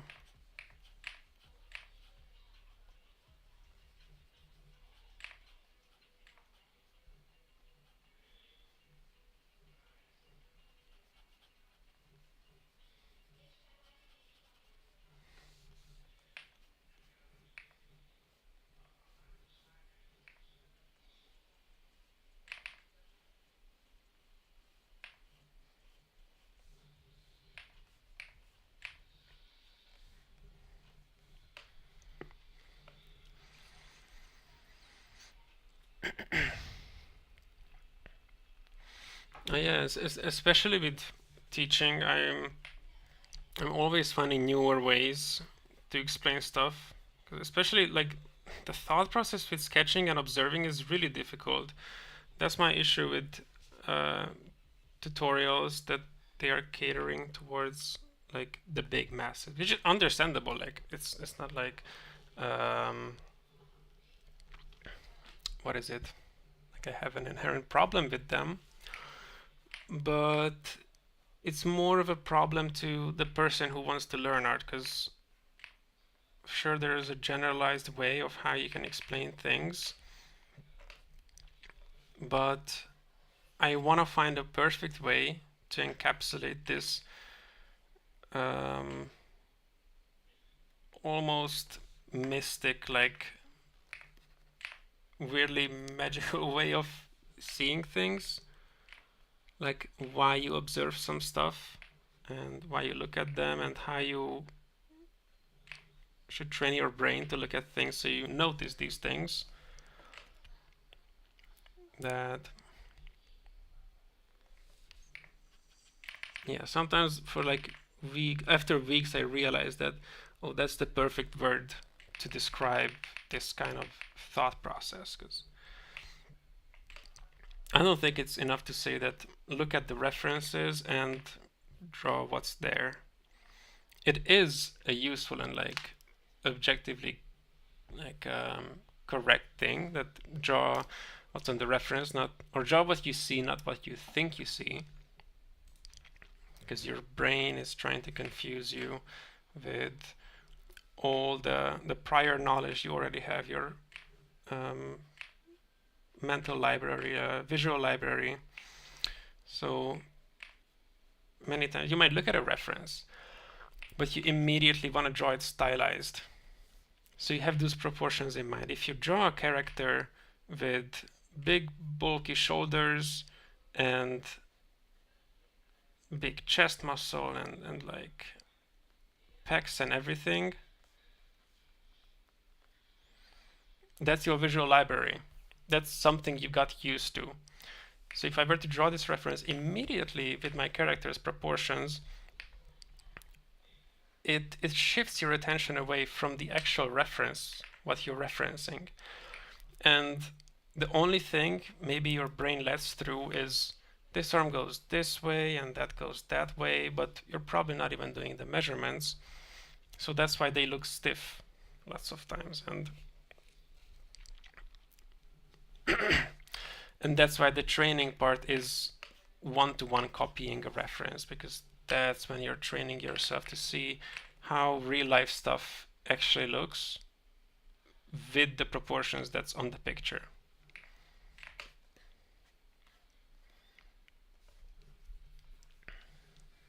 I'm actually thinking of verifying this one as well.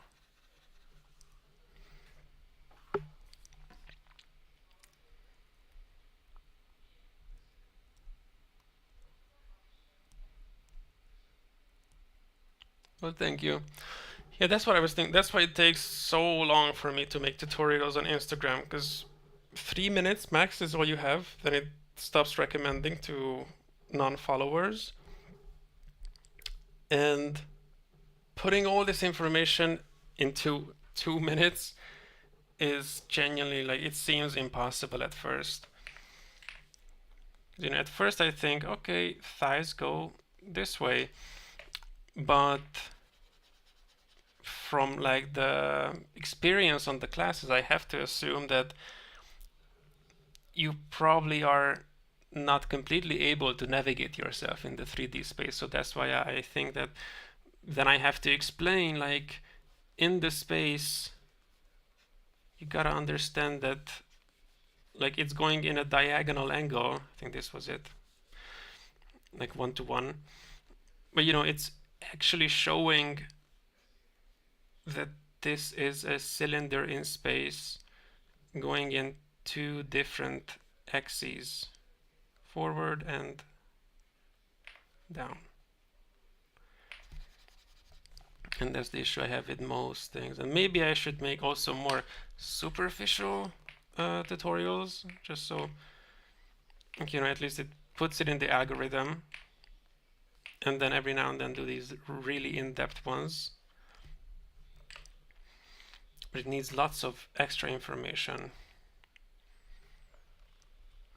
and especially anatomy stuff. Like, when most people say they want to learn anatomy, and I see their art, I see that the problem is not necessarily with the anatomy knowledge or what they have or don't have, but not being comfortable in the 3D space to begin with.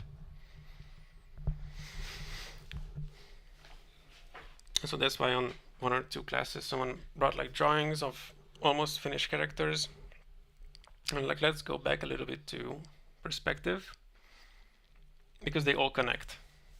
Let's actually go to the art skill tree. So you see like perspective and hard surface and soft surface.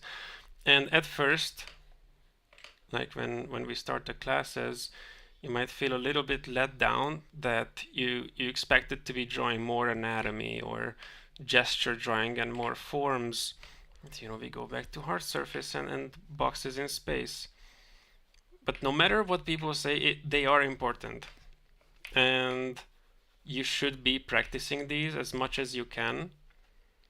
And it's always about drawing them perfectly, following all the rules,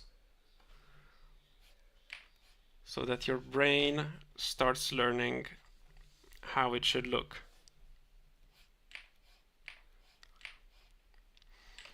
And when you draw enough boxes in 3 dimensions like this, and you understand why it looks this way and why it's going to look different if you pull the vanishing points closer. Let me see. Oh, actually, let's leave this one here and pull this one closer.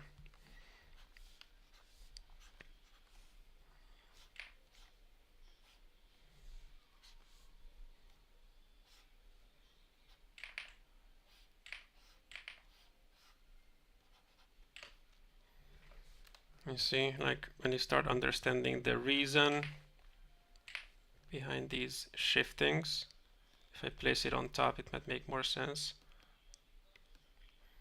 Like the angle shift and the focal length, like the field of view, what you have with the camera. So once you understand those, you can start drawing just random boxes in space, and they'll be correct because you're already used to the specific angles, like what makes a box believable in 3D space. And if it looks off, let me intentionally try to draw a box that's off. So, you know, maybe it's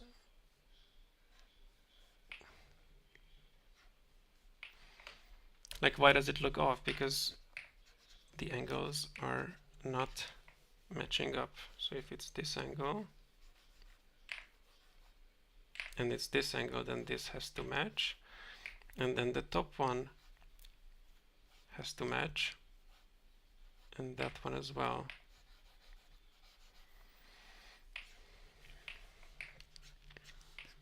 What else could be perfect here? Yeah, that one. We see less of the top side. But once you get comfortable with this, like while you're practicing all this, you're naturally gonna get better at the more complex stuff. Because when I draw a shoulder with the triceps in the back here, these are the same shapes. The only difference is I should be looking at a reference right now to exactly know how a shoulder works. You know, as far as I know, there is like the delts. I think that's the delts. Connect in, bicep. There's this connection. Tricep suddenly goes down and becomes narrower, and kind of the elbow is there, I think.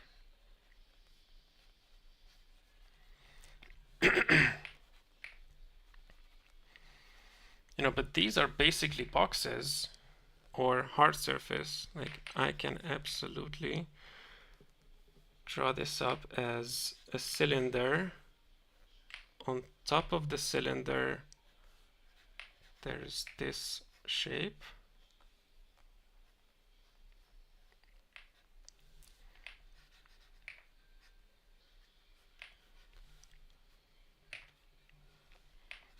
And the bicep is another box here.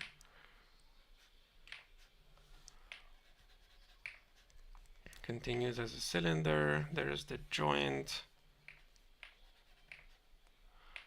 And the other arm is coming out from there in like a different angle, but barely seeing it. See some of the backside.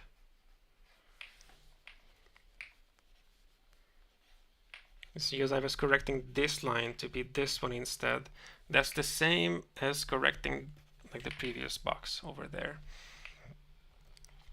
On YouTube, do you have your own course? And not yet. I'm working on the course. This is going to be the base, and here's a little sneak peek. It's going to be like a Patreon exclusive in a way that it's going to be like a new tier, for example, $20 a month, and you'll get like one submission a month. So, you know, every month you can submit your drawings, and I'll send back like a 15-20 minute reaction, so almost like a diet class.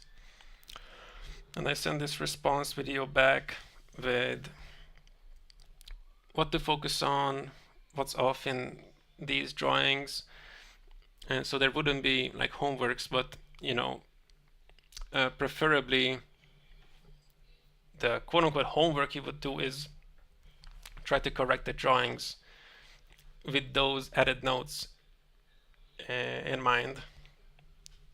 But yeah, so that's what I'm planning with this one. I got the 1-point perspective, 2-point, 3-point, the explaining the field of view, and I'm gonna have a bunch more things like 3, 4, 5, and a bunch of juicy stuff.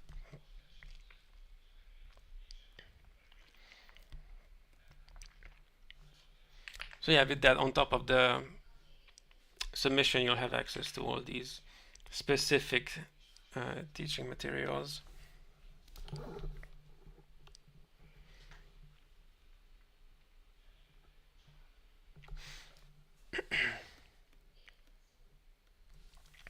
was I? In the skill tree. So these can all be broken down into shapes.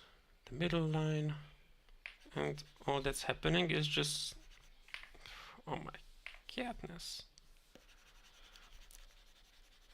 is I'm smoothing it out.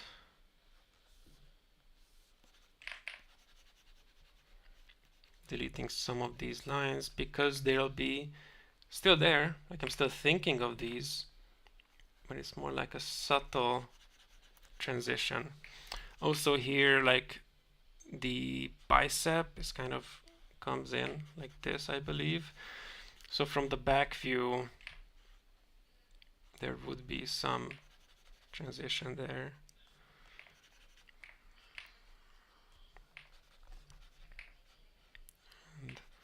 And then the elbow.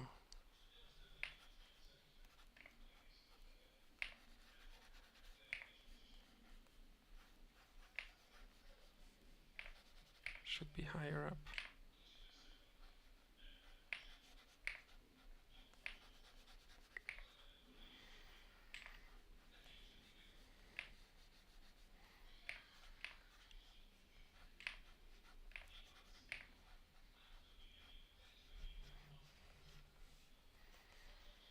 And then of course there's the back muscles.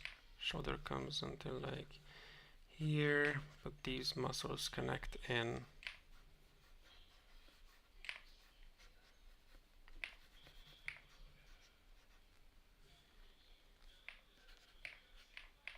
Maybe there it's more squishing, depends on the character.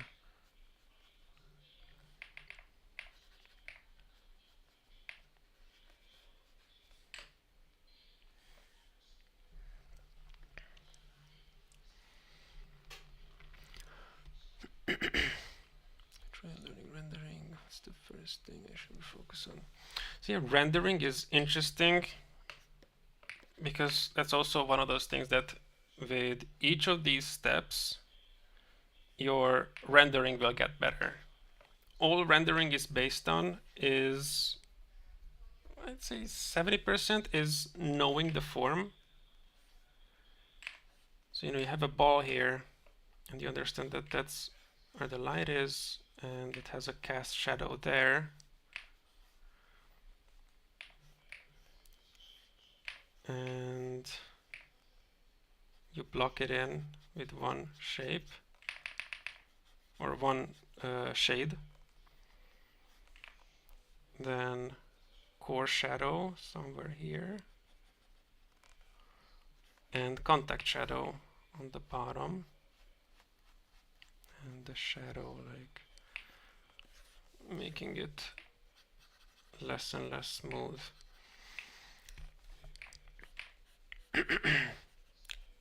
Because with lots of rendered pieces, I see that it's not the rendering that makes it look weird, but because the person is not sure exactly where to put the shadows and the light. Like, the rendering itself is okay. Maybe there are some issues with the contrast because you want to use the entire value range from black to white, using pure white and pure black with very scarcely, because they are impactful. That's more of a technique thing. Even without that, the piece should have a feeling of plasticity, as if you would be able to touch it. It feels like real and 3D. So that's why if you draw lots of boxes and spheres and from reference, that's also like from reference, that is building your visual library.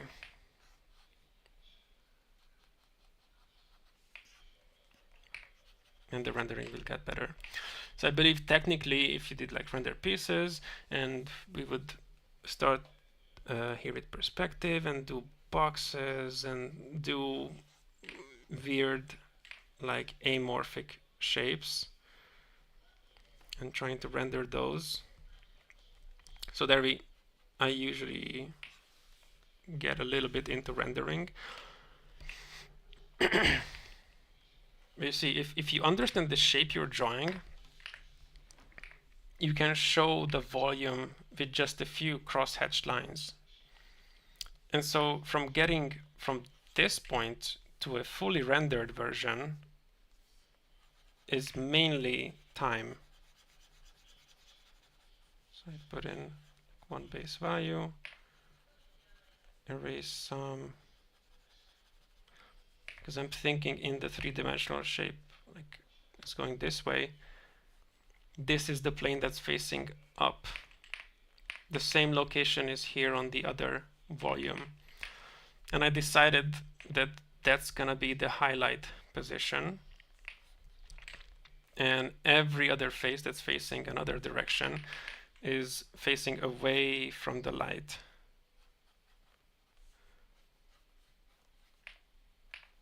And then some blending. Blending is also optional technically. You can absolutely render with just the hard brush and nothing but cross-hatching. Might take more time, but the end result is not based on the tools. Like, let's see, put some more here.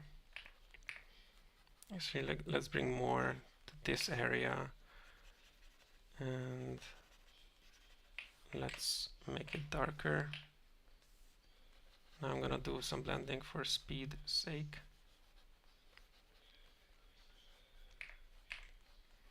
There's some contact shadow there that's facing away.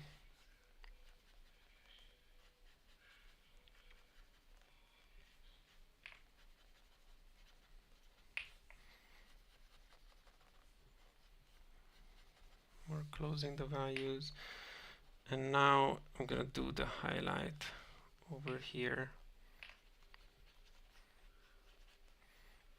And then what can give it more volume is giving a rim light, which is like it could come from the back side.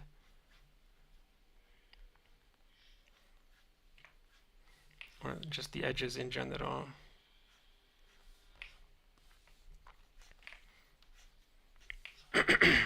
Maybe there's more part facing down here, so I'm gonna give it a thicker bounce light on that side. Take some away there.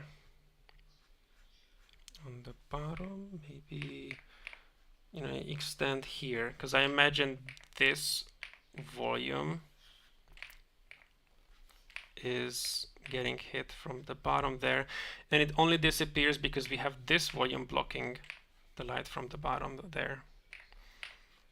So here as well, I may go more into the middle for the top part and reduce it for the other part.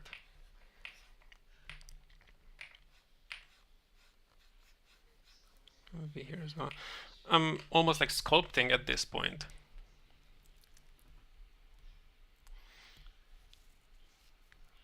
Pick the colors. More convenient to use tricks like multiply layers or layers. Oh, definitely hand picking the colors.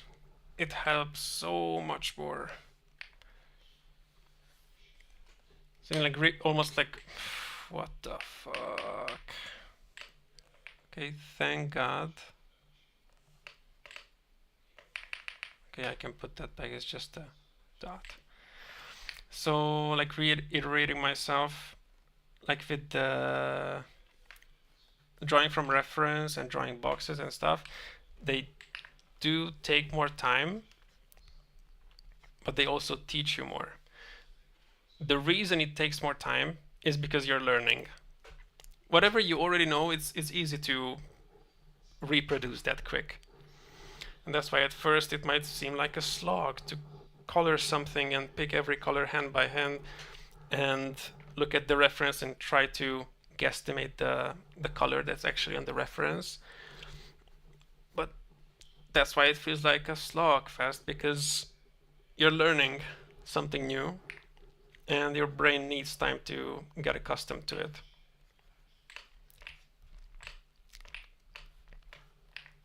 But actually, I don't need these.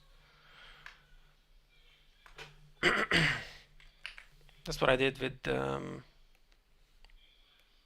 this one. So I handpicked all the colors. I didn't use a color picker. With the tiger, which I don't know where it is, but one trick you can do is to draw it in black and white, and even on the reference put a black and white filter. It's really easy. You just fill a layer with pure black and set it to saturation. And then you'll be able to examine the values exactly as they are. Because colors are distracting. You might think that this light area is lighter than it actually is.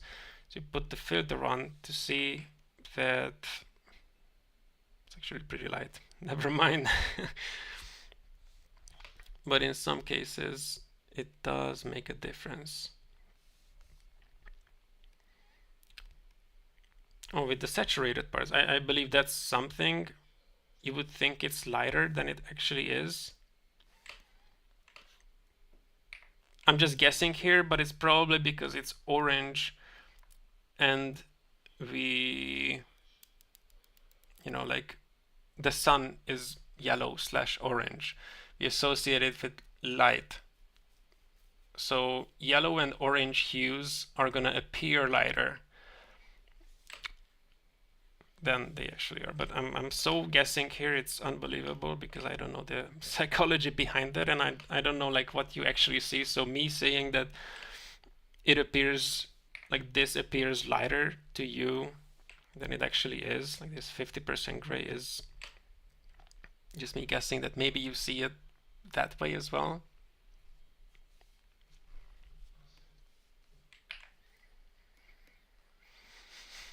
Guessing is still better than nothing.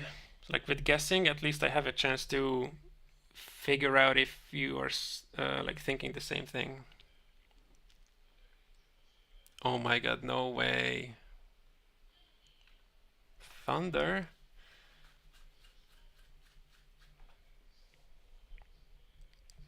What's happening there?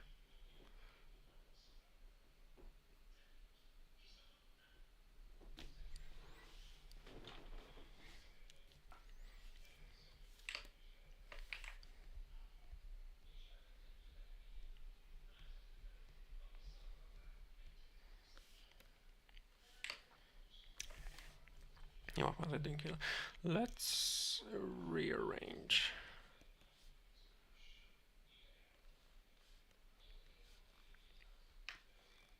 Okay, that's good there. That's good here.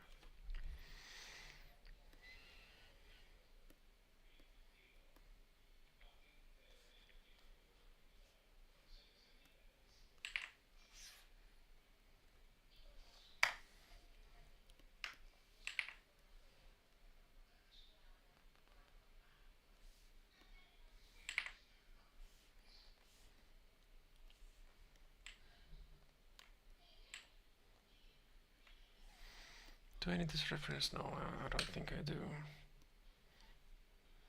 I think I'm done with that one too.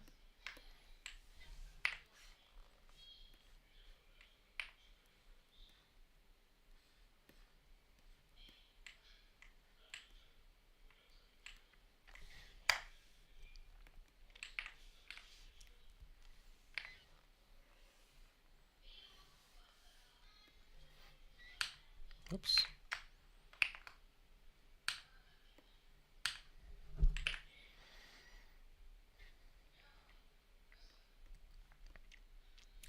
I'm gonna leave this up to interpretation from now. And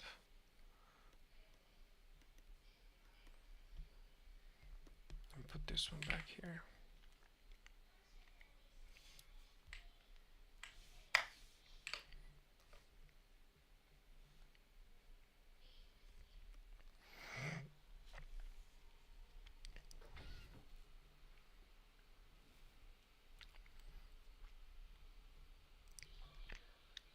Yeah, I'm actually saying that lots of times, like seeing this as as a 3D void that we're putting objects in. Even if you're not drawing in perspective, mentally kind of imagining a horizon line makes it easy, because you already know if it's above, then you'll see it from the bottom, and vice versa.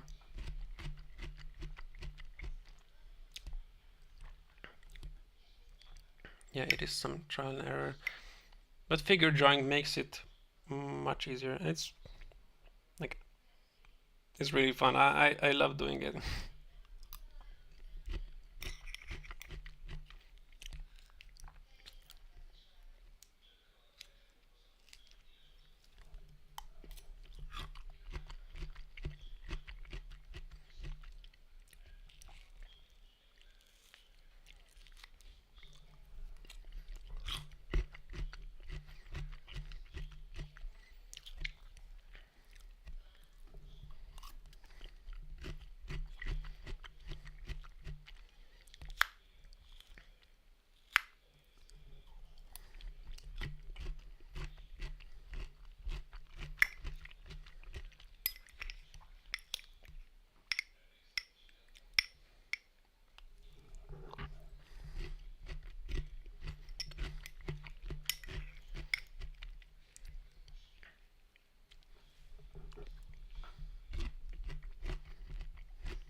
Oh, got a protein bar as well. You guys really have to try out tahine with any kind of fruit, because it's literally the best thing ever.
Oh yeah, that's a classic. Oh, power's back on. That's W. W power.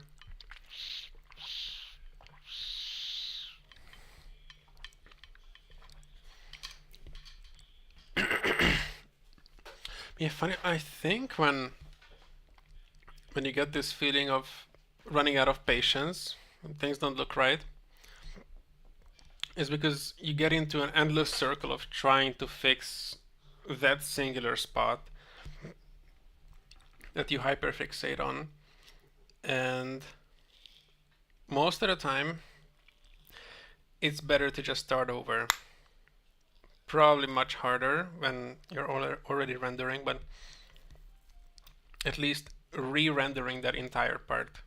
Arm doesn't look good. Erase the whole arm. Do it from zero. Can't talk on Twitch. That's weird.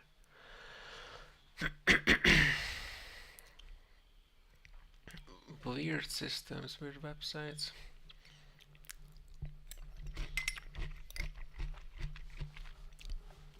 Okay, so restarting, it really doesn't feel good, but if you learn to let go of your sketches and any kind of drawing, you can take that step of restarting from almost zero. Because, I mean, you're not starting from zero, that's the thing. You already made some errors, and now you have more experience with the same thing. I redid this whole sketch mainly because I merged the first sketch with the background. And so I was like, I gotta redraw it. First I started tracing it so it would be almost like a line art. But then I realized I could just redo the whole thing from zero, and I just did that. And it was worth it.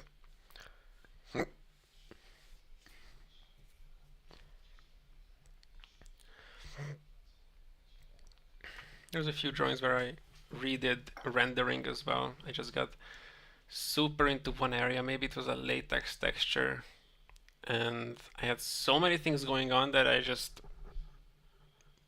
said fuck it. I filled the whole thing with one color again and started more methodically from the beginning.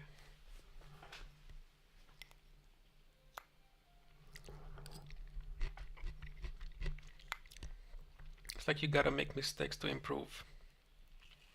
If you're not making mistakes, then you're doing something wrong. It shouldn't be possible to not make any mistakes. It usually means you're drawing something that you're way too comfortable with. And again, it's not a problem, but that's not gonna improve you either. But to each their own. Maybe someone has their own little art style they like to sketch, and it's perfectly fine. But I think you can differentiate between these if, like, you know yourself if you want to improve, or you're just drawing entirely for hobby.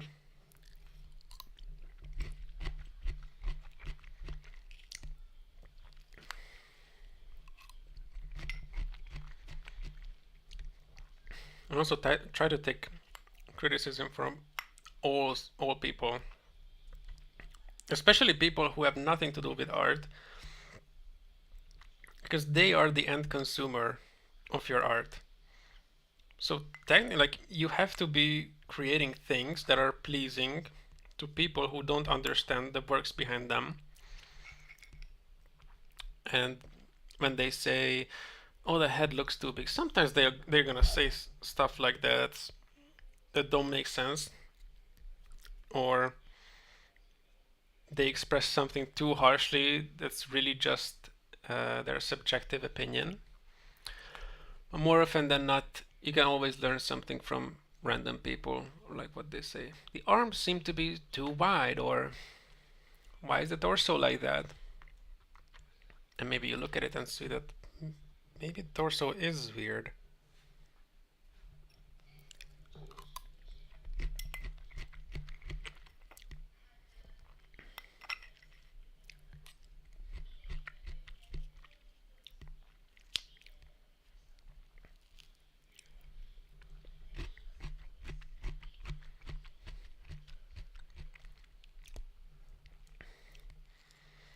You know, it's not good. It's a mentality that you adopt. It's not overnight. but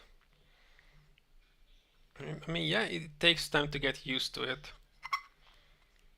When I say this on class, even then it feels harsh to say that like you have to be making mistakes, and making mistakes is good.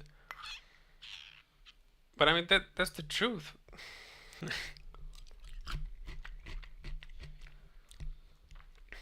Oh, like I think it's the same with anything. It's not just art.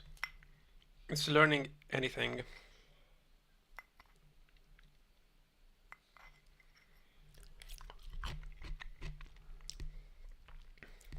Of course, if something is just pure information from a book, there isn't many mistakes to be made. Like, how do you make mistakes? But with practical stuff,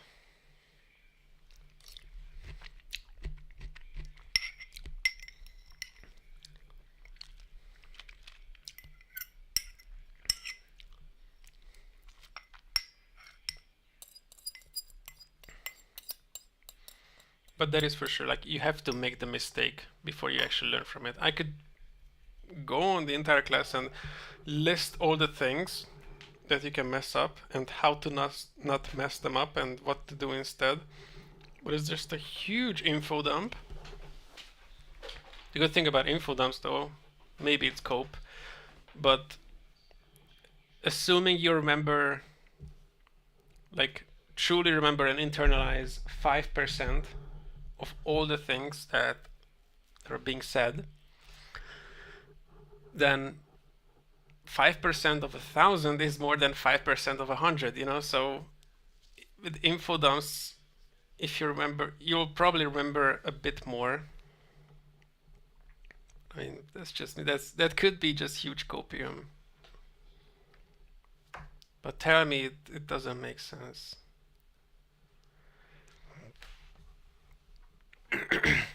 Anyways, yeah. So, oh yeah, with the explaining, like I could go on about that. Shoulders can go from 20-degree to 40-degree angle, and this is how the bicep looks if you flex it. This is how it looks if you unflex it, and that's the forearm. The forearm can rotate in these angles. Like, you can't remember all of that.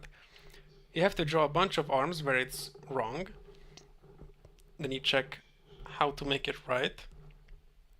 And this process of messing it up and then fixing the issue, it's like you're revisiting the same thing. It's repetition. Like when you read a paragraph 3 times or 5 times to remember it.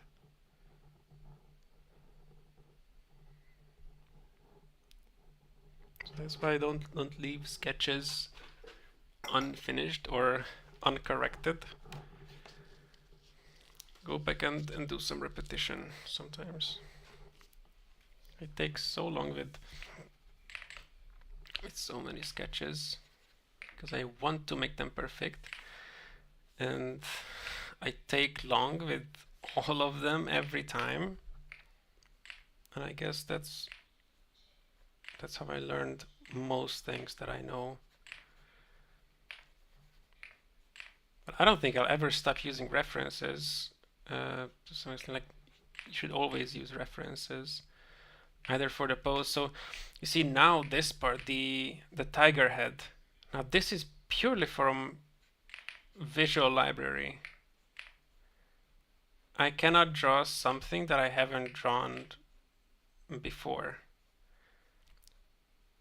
So here I'm using the pre-existing habit that I have for noses and the cheek.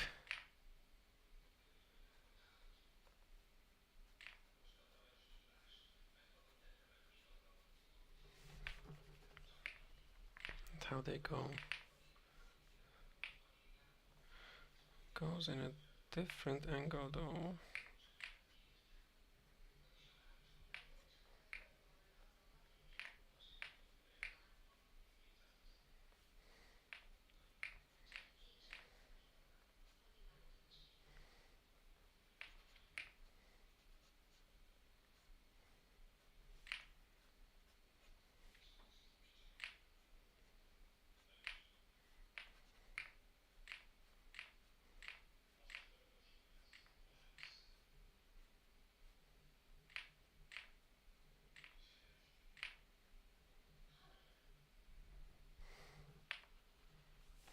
probably be lower. Yeah, much lower.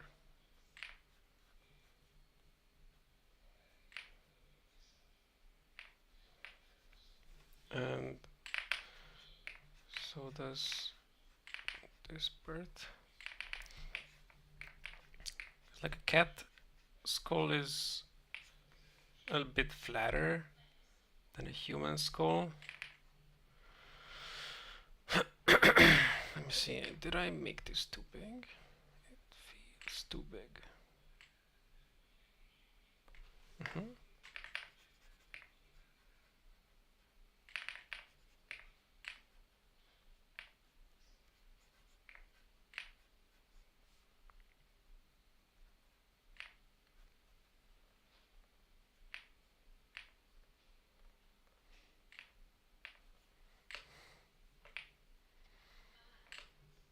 And I also put it much farther up, you see. I'm gonna pull it lower, back down. Oh yeah, that's it. Maybe a bit bigger.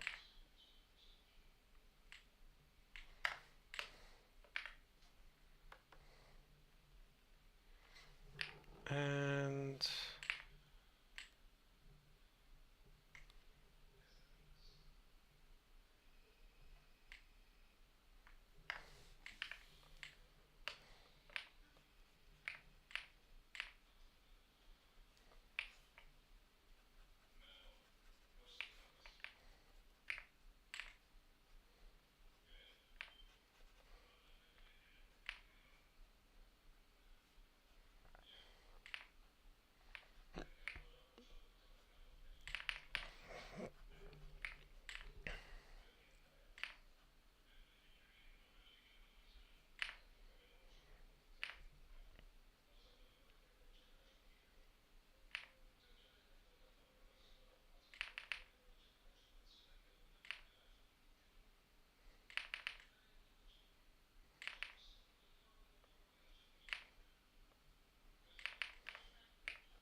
Damn, verifying is harder than expected, to be honest.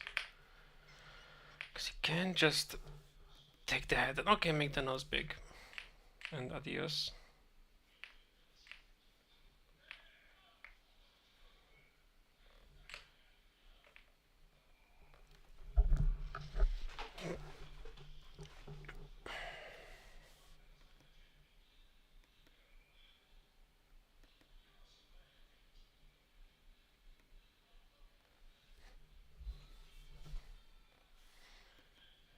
I feel like I should make it bigger.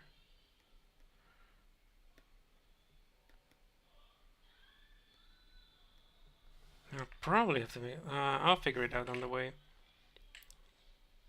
Wait, that was the issue.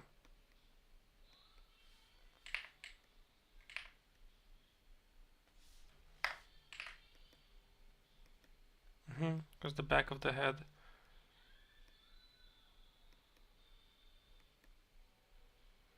I also did a bit of extra rotation, but it's like, I think it's not too wrong.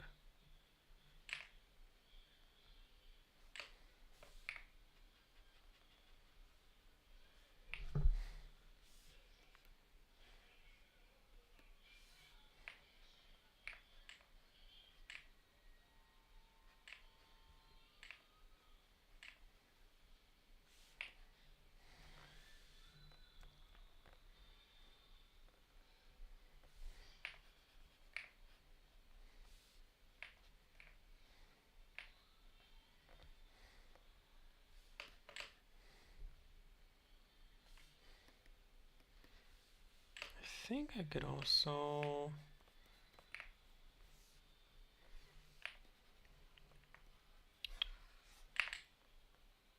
do something like this. Yep.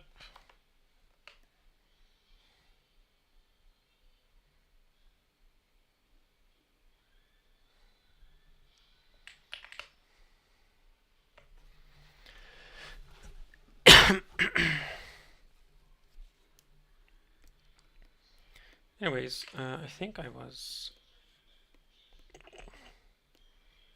buzzing.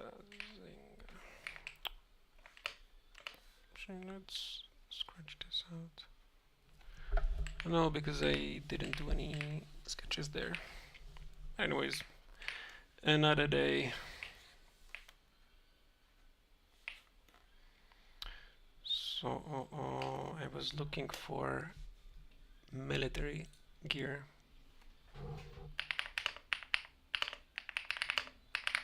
Let me try Spec Ops light gear.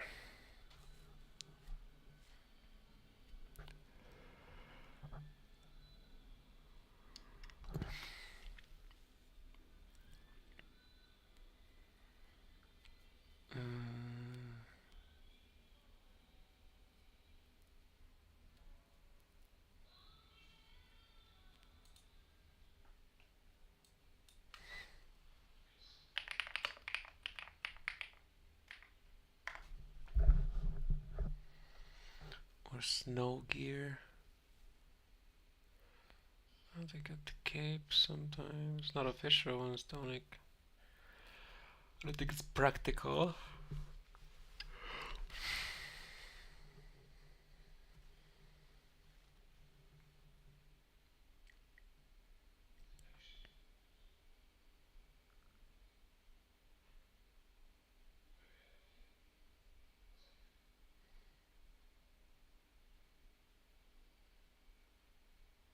Or, oh my god, I'm thinking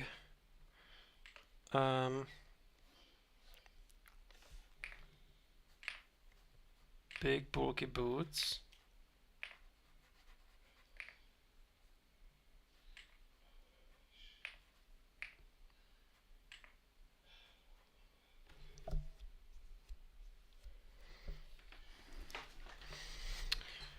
Something almost armored.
course, it's not the authentic anthropomorphic legs right now. But I feel like I only want to keep it this way because like it's simpler to draw multiple times if I want some story and stuff with them.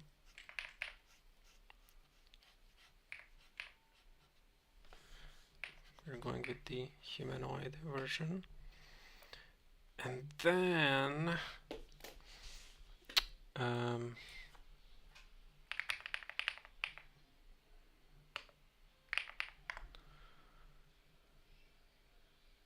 Wanderer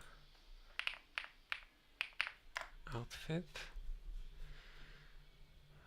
No, I don't need the Genshin Impact.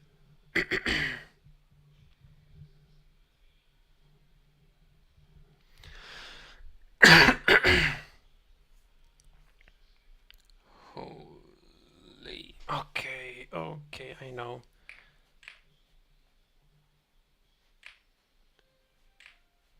Knee guards.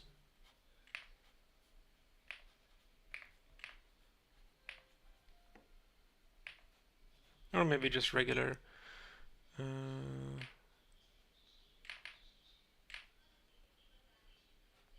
Something like that. A bit bigger.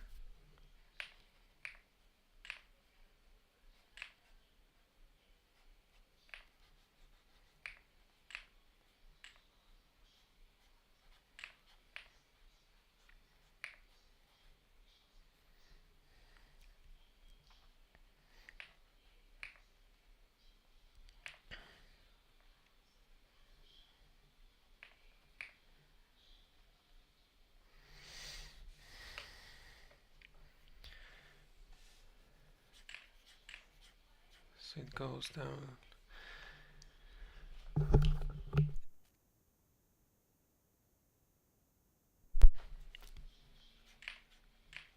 Like this.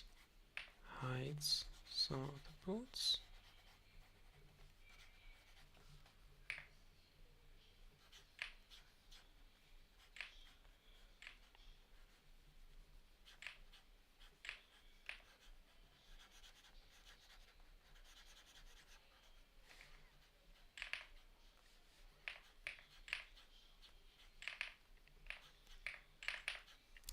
Yeah, goes wide. And then here it goes wider.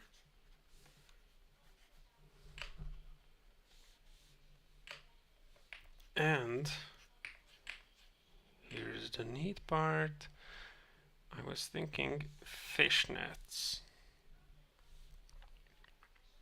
So there's gonna be like a big ass tactical belt.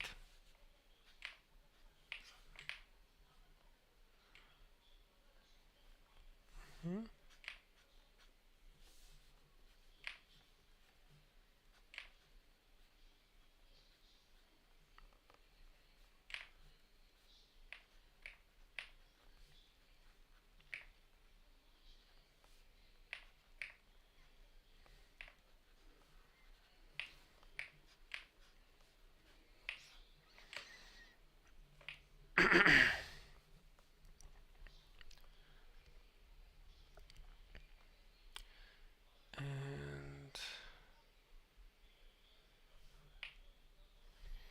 shorts? Yeah, shorts. We're doing shorts.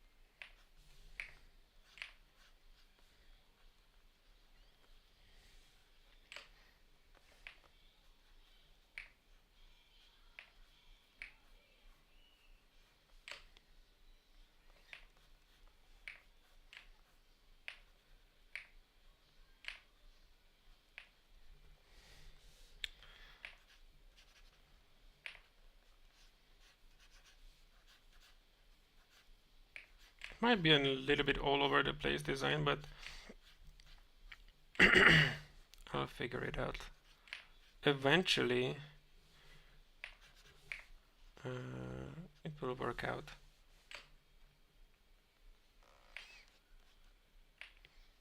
So wait, the knee guard.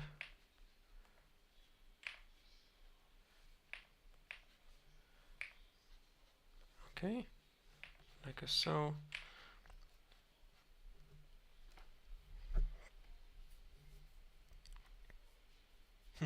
Are you following my advice?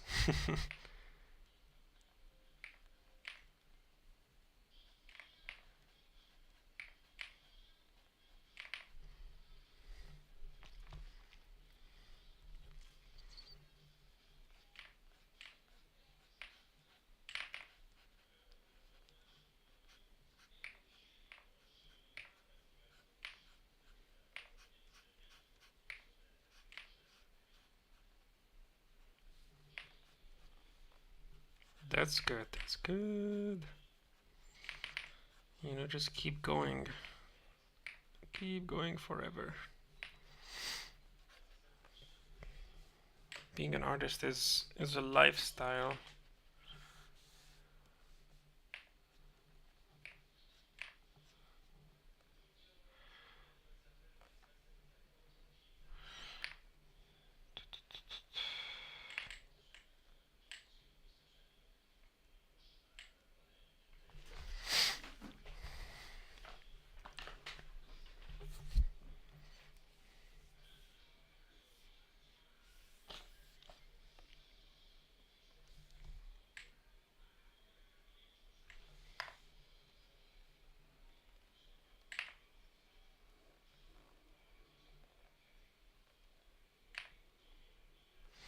And what was wrong is that there is no tilt to, like, there's one tilt.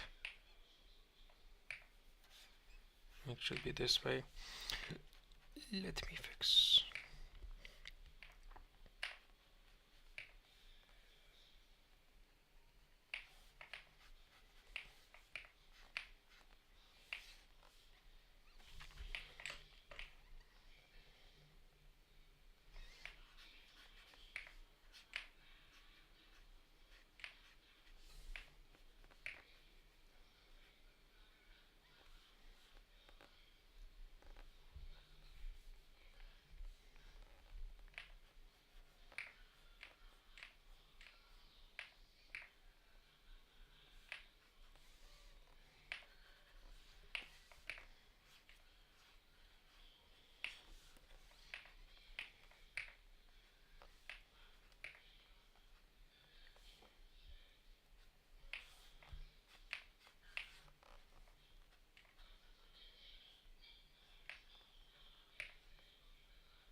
Yeah, improving is fun. That's the best of it. That's the best part, honestly. Once you get the hang of it and you take it more seriously, but also less seriously at the same time, it just becomes a fun process of discovering new things one after the other. Wait, this gotta be like this.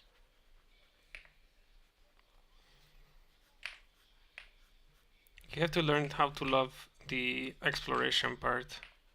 I mean, if you love drawing, you probably love exploration. And so learning is basically that. Whenever you draw from a reference, you're going on a journey to learn what that reference has to offer.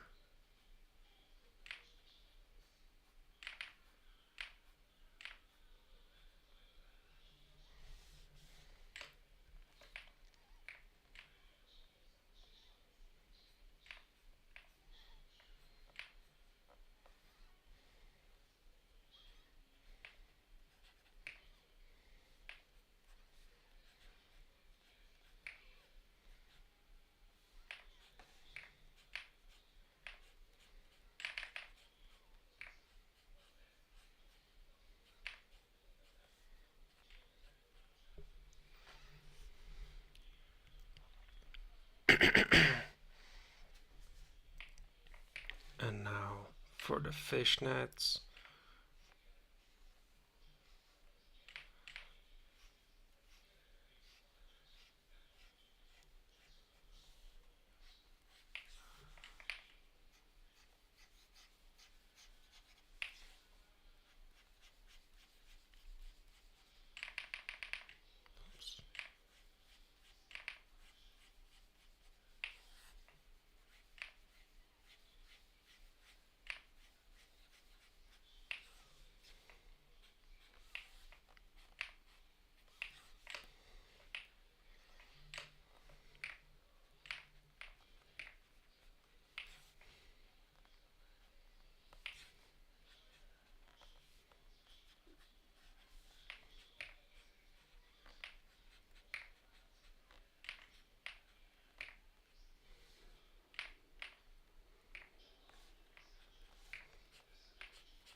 Oh, it should come from like this part.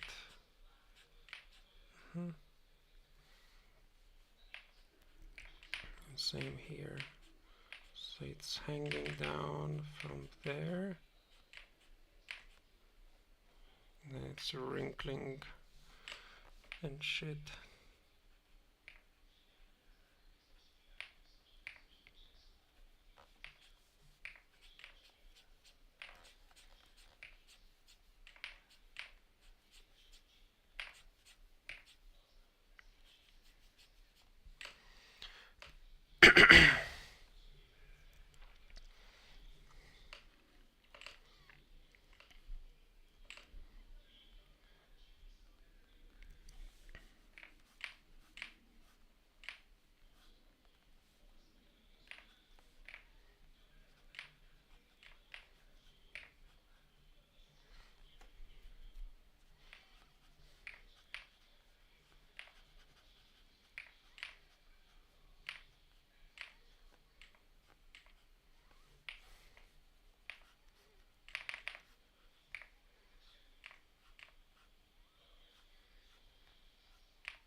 Oh yeah, there we go.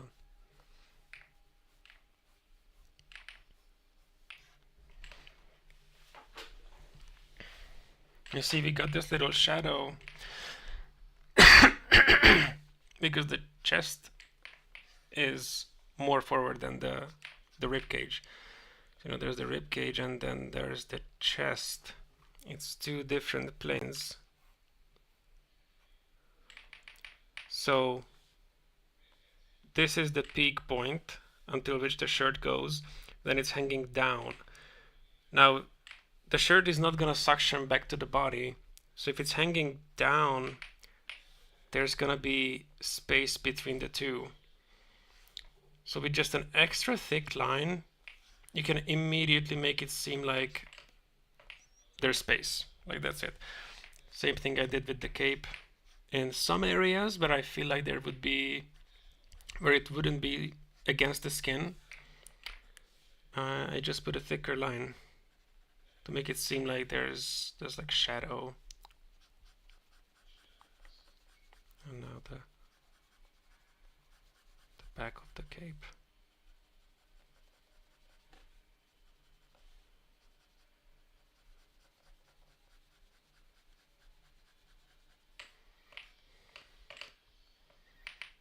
Oops. I might want to do that on a different layer.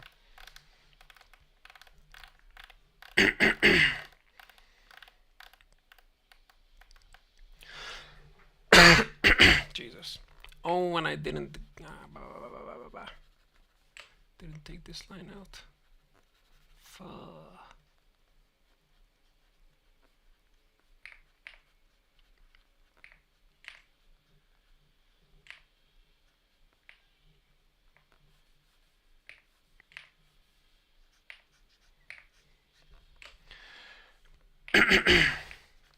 Also the arm. So I want to make her muscular, but not too muscular.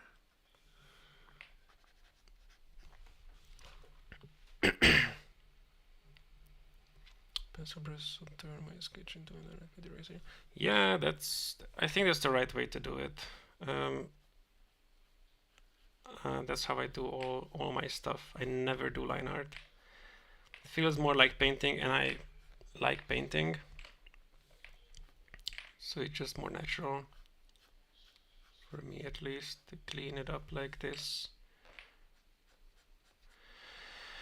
And if I go full paint mode,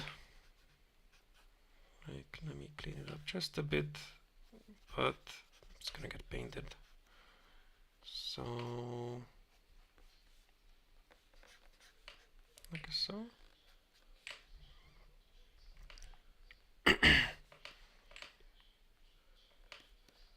Damn, she's so stylish. Let's say we don't need this.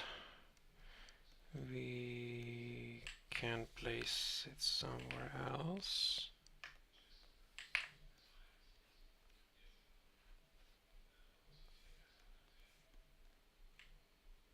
Yep, like so.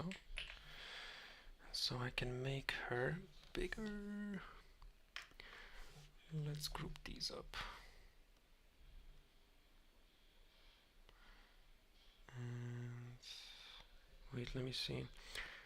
So she is one group like this. I'm gonna delete this, I don't care.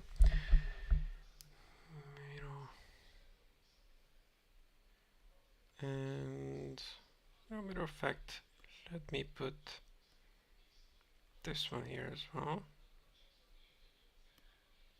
So those are all the sketches on the left there, or right. Now make her big. And it's gonna mess up the resolution a tiny bit, but it's pretty okay. And now duplicate. I don't need this.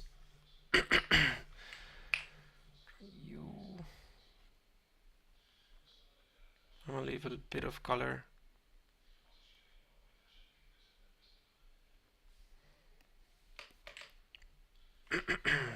And I'm gonna try something like first put it on multiply. That's one thing I just like to do. So in case I put something darker than the base color the base color is preferably not gonna disappear. Obviously it's black on black, then it doesn't change a whole lot. But oh lord, why is this so vertical? Okay, I'm just gonna delete it.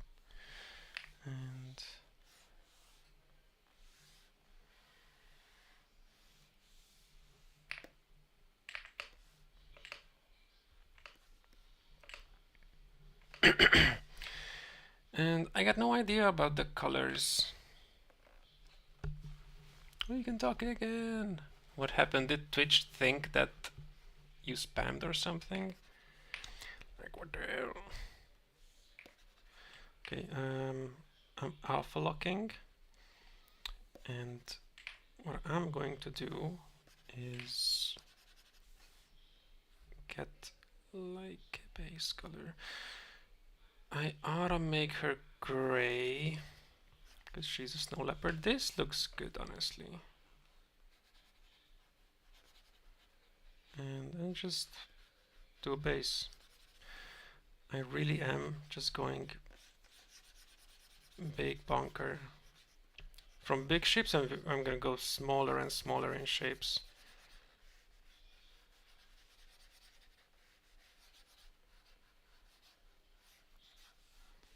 So now at least she is separated from the background. So that's more comfortable.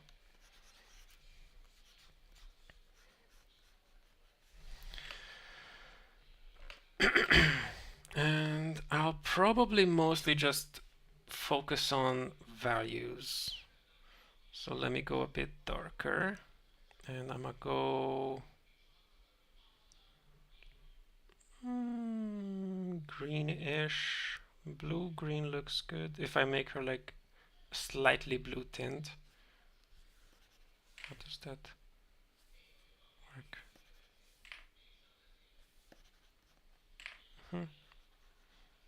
Yep.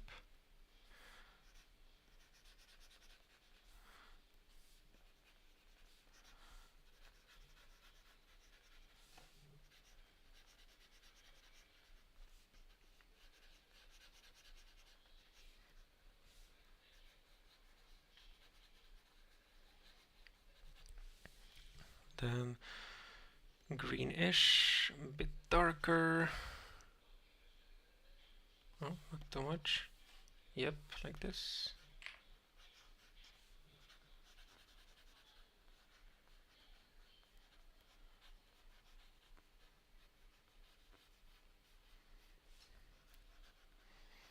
I just fill everything that's clothing so it gets separated.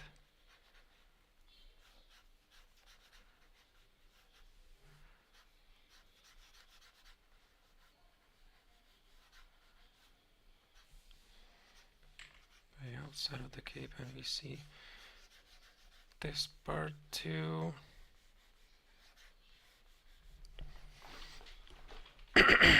And now I'm gonna do some more separation. So same color, but I'm going darker.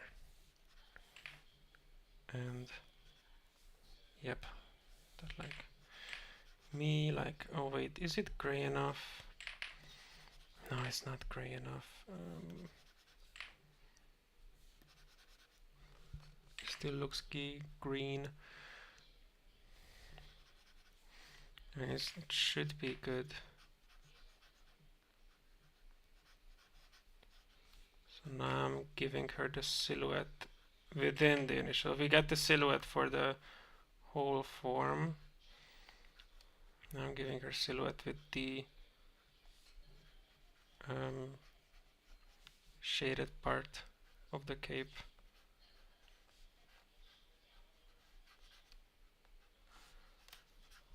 You know what, actually I could go with the lasso tool to make it just a bit more comfy.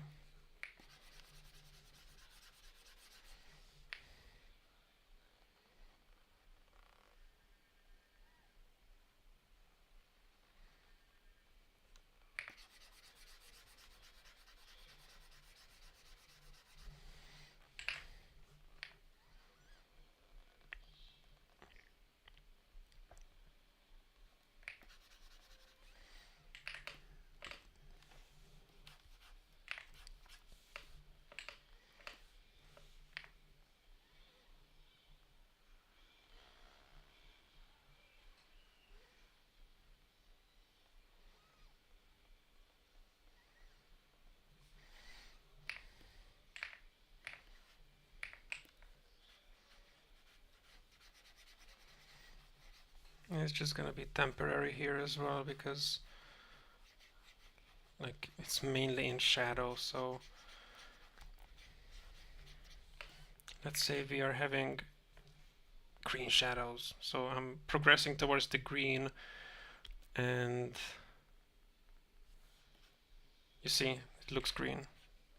It's not green, but it looks green. You just kind of have to accept it. No other way around.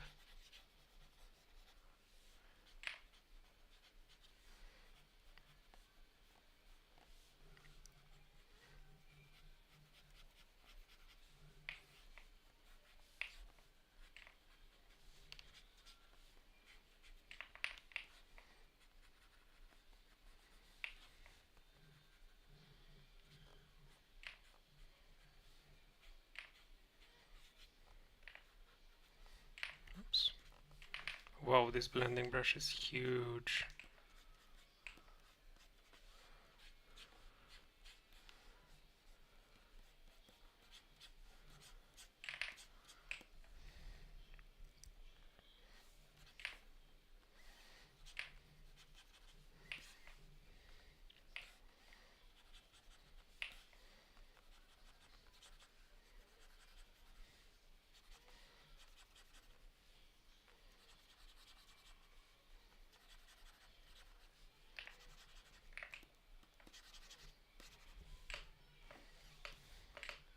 I should zoom back out like so. I was almost hyperfixating on specific parts.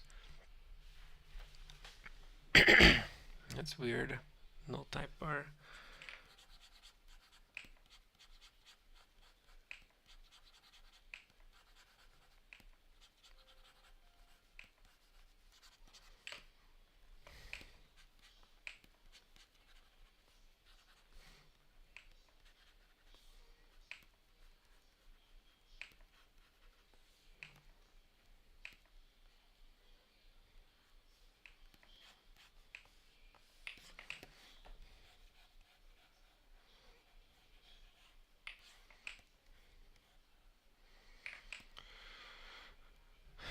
Okay, now we got some values down. Can actually put in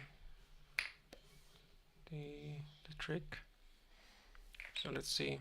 We got this mid-high value, mid down, down. I could go a bit darker, but now I want to explore the higher, lighter values. So let's go orange E. See, it almost looks orange-ish.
Hmm.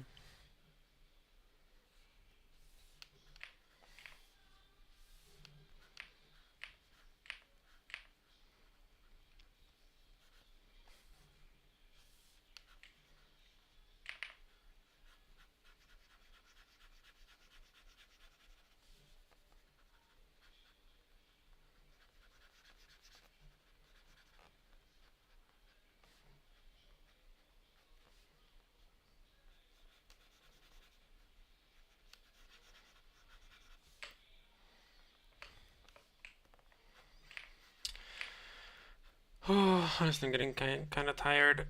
Oh, it's like almost 5 hours. Mole, mole. What is missing from this? Well, this is unnecessary.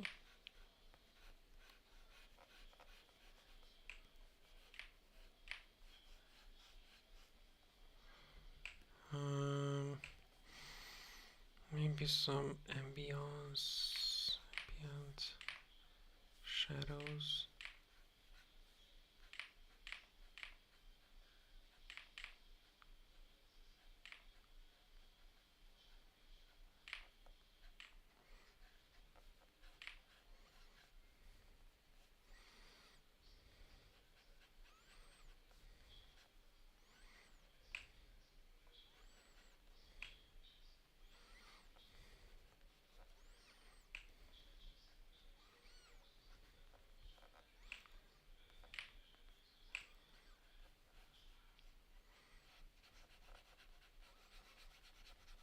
I'm really just testing all sorts of colors. I'm like just freestyling.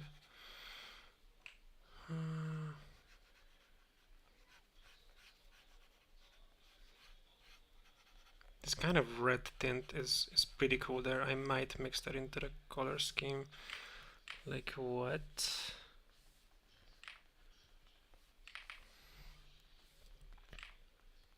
Red patterns? Imagine.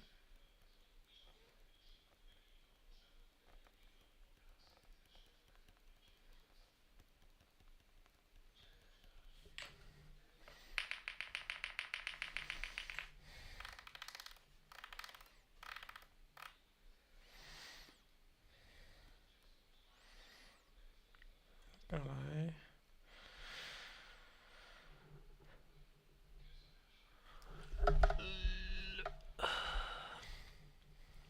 Let me try a liquify on both. Can I liquify multiple layers? I wonder.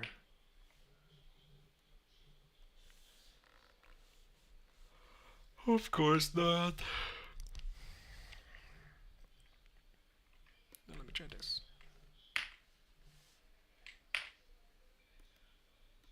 Okay, merged it.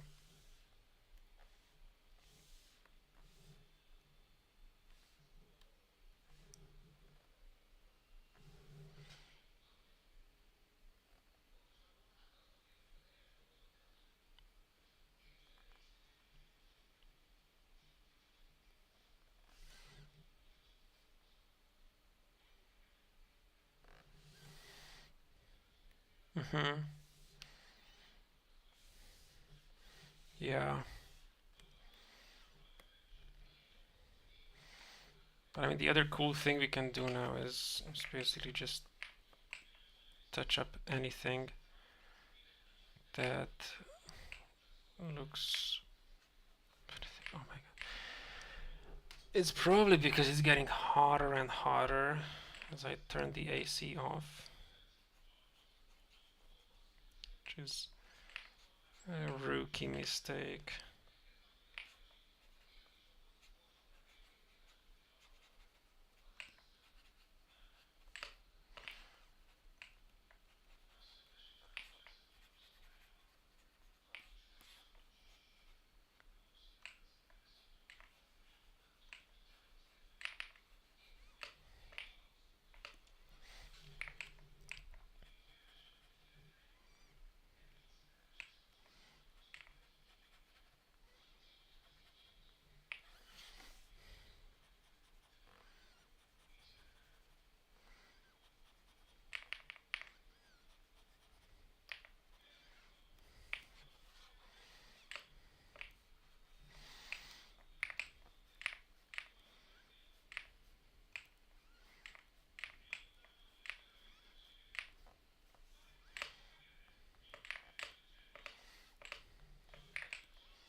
we have control over the volume and everything. And just paint in anything.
Nice.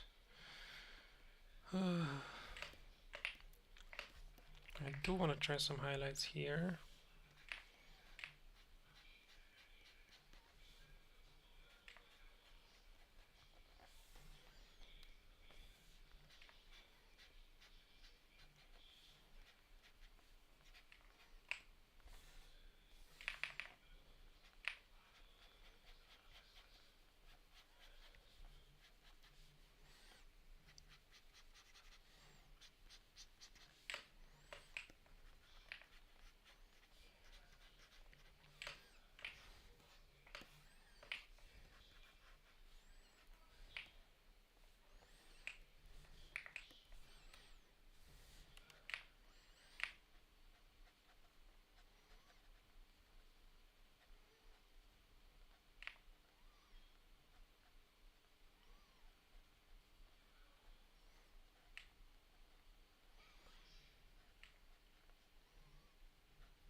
I think I'll end the stream because I am dying.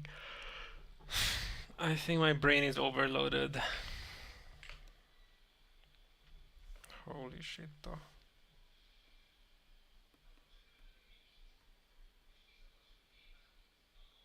Pretty good progress. Thank you. Thank you so much. I hope you enjoyed it. Well, I think I'm just gonna do this like in the future as well. Put it in my story like 2 or 3 days ahead, because I know the time difference can be really funky in the US, because I'm in Hungary, like 6 hour time difference. So yeah, and let's hope more and more people start coming. Well, anyways, have a good day, everyone.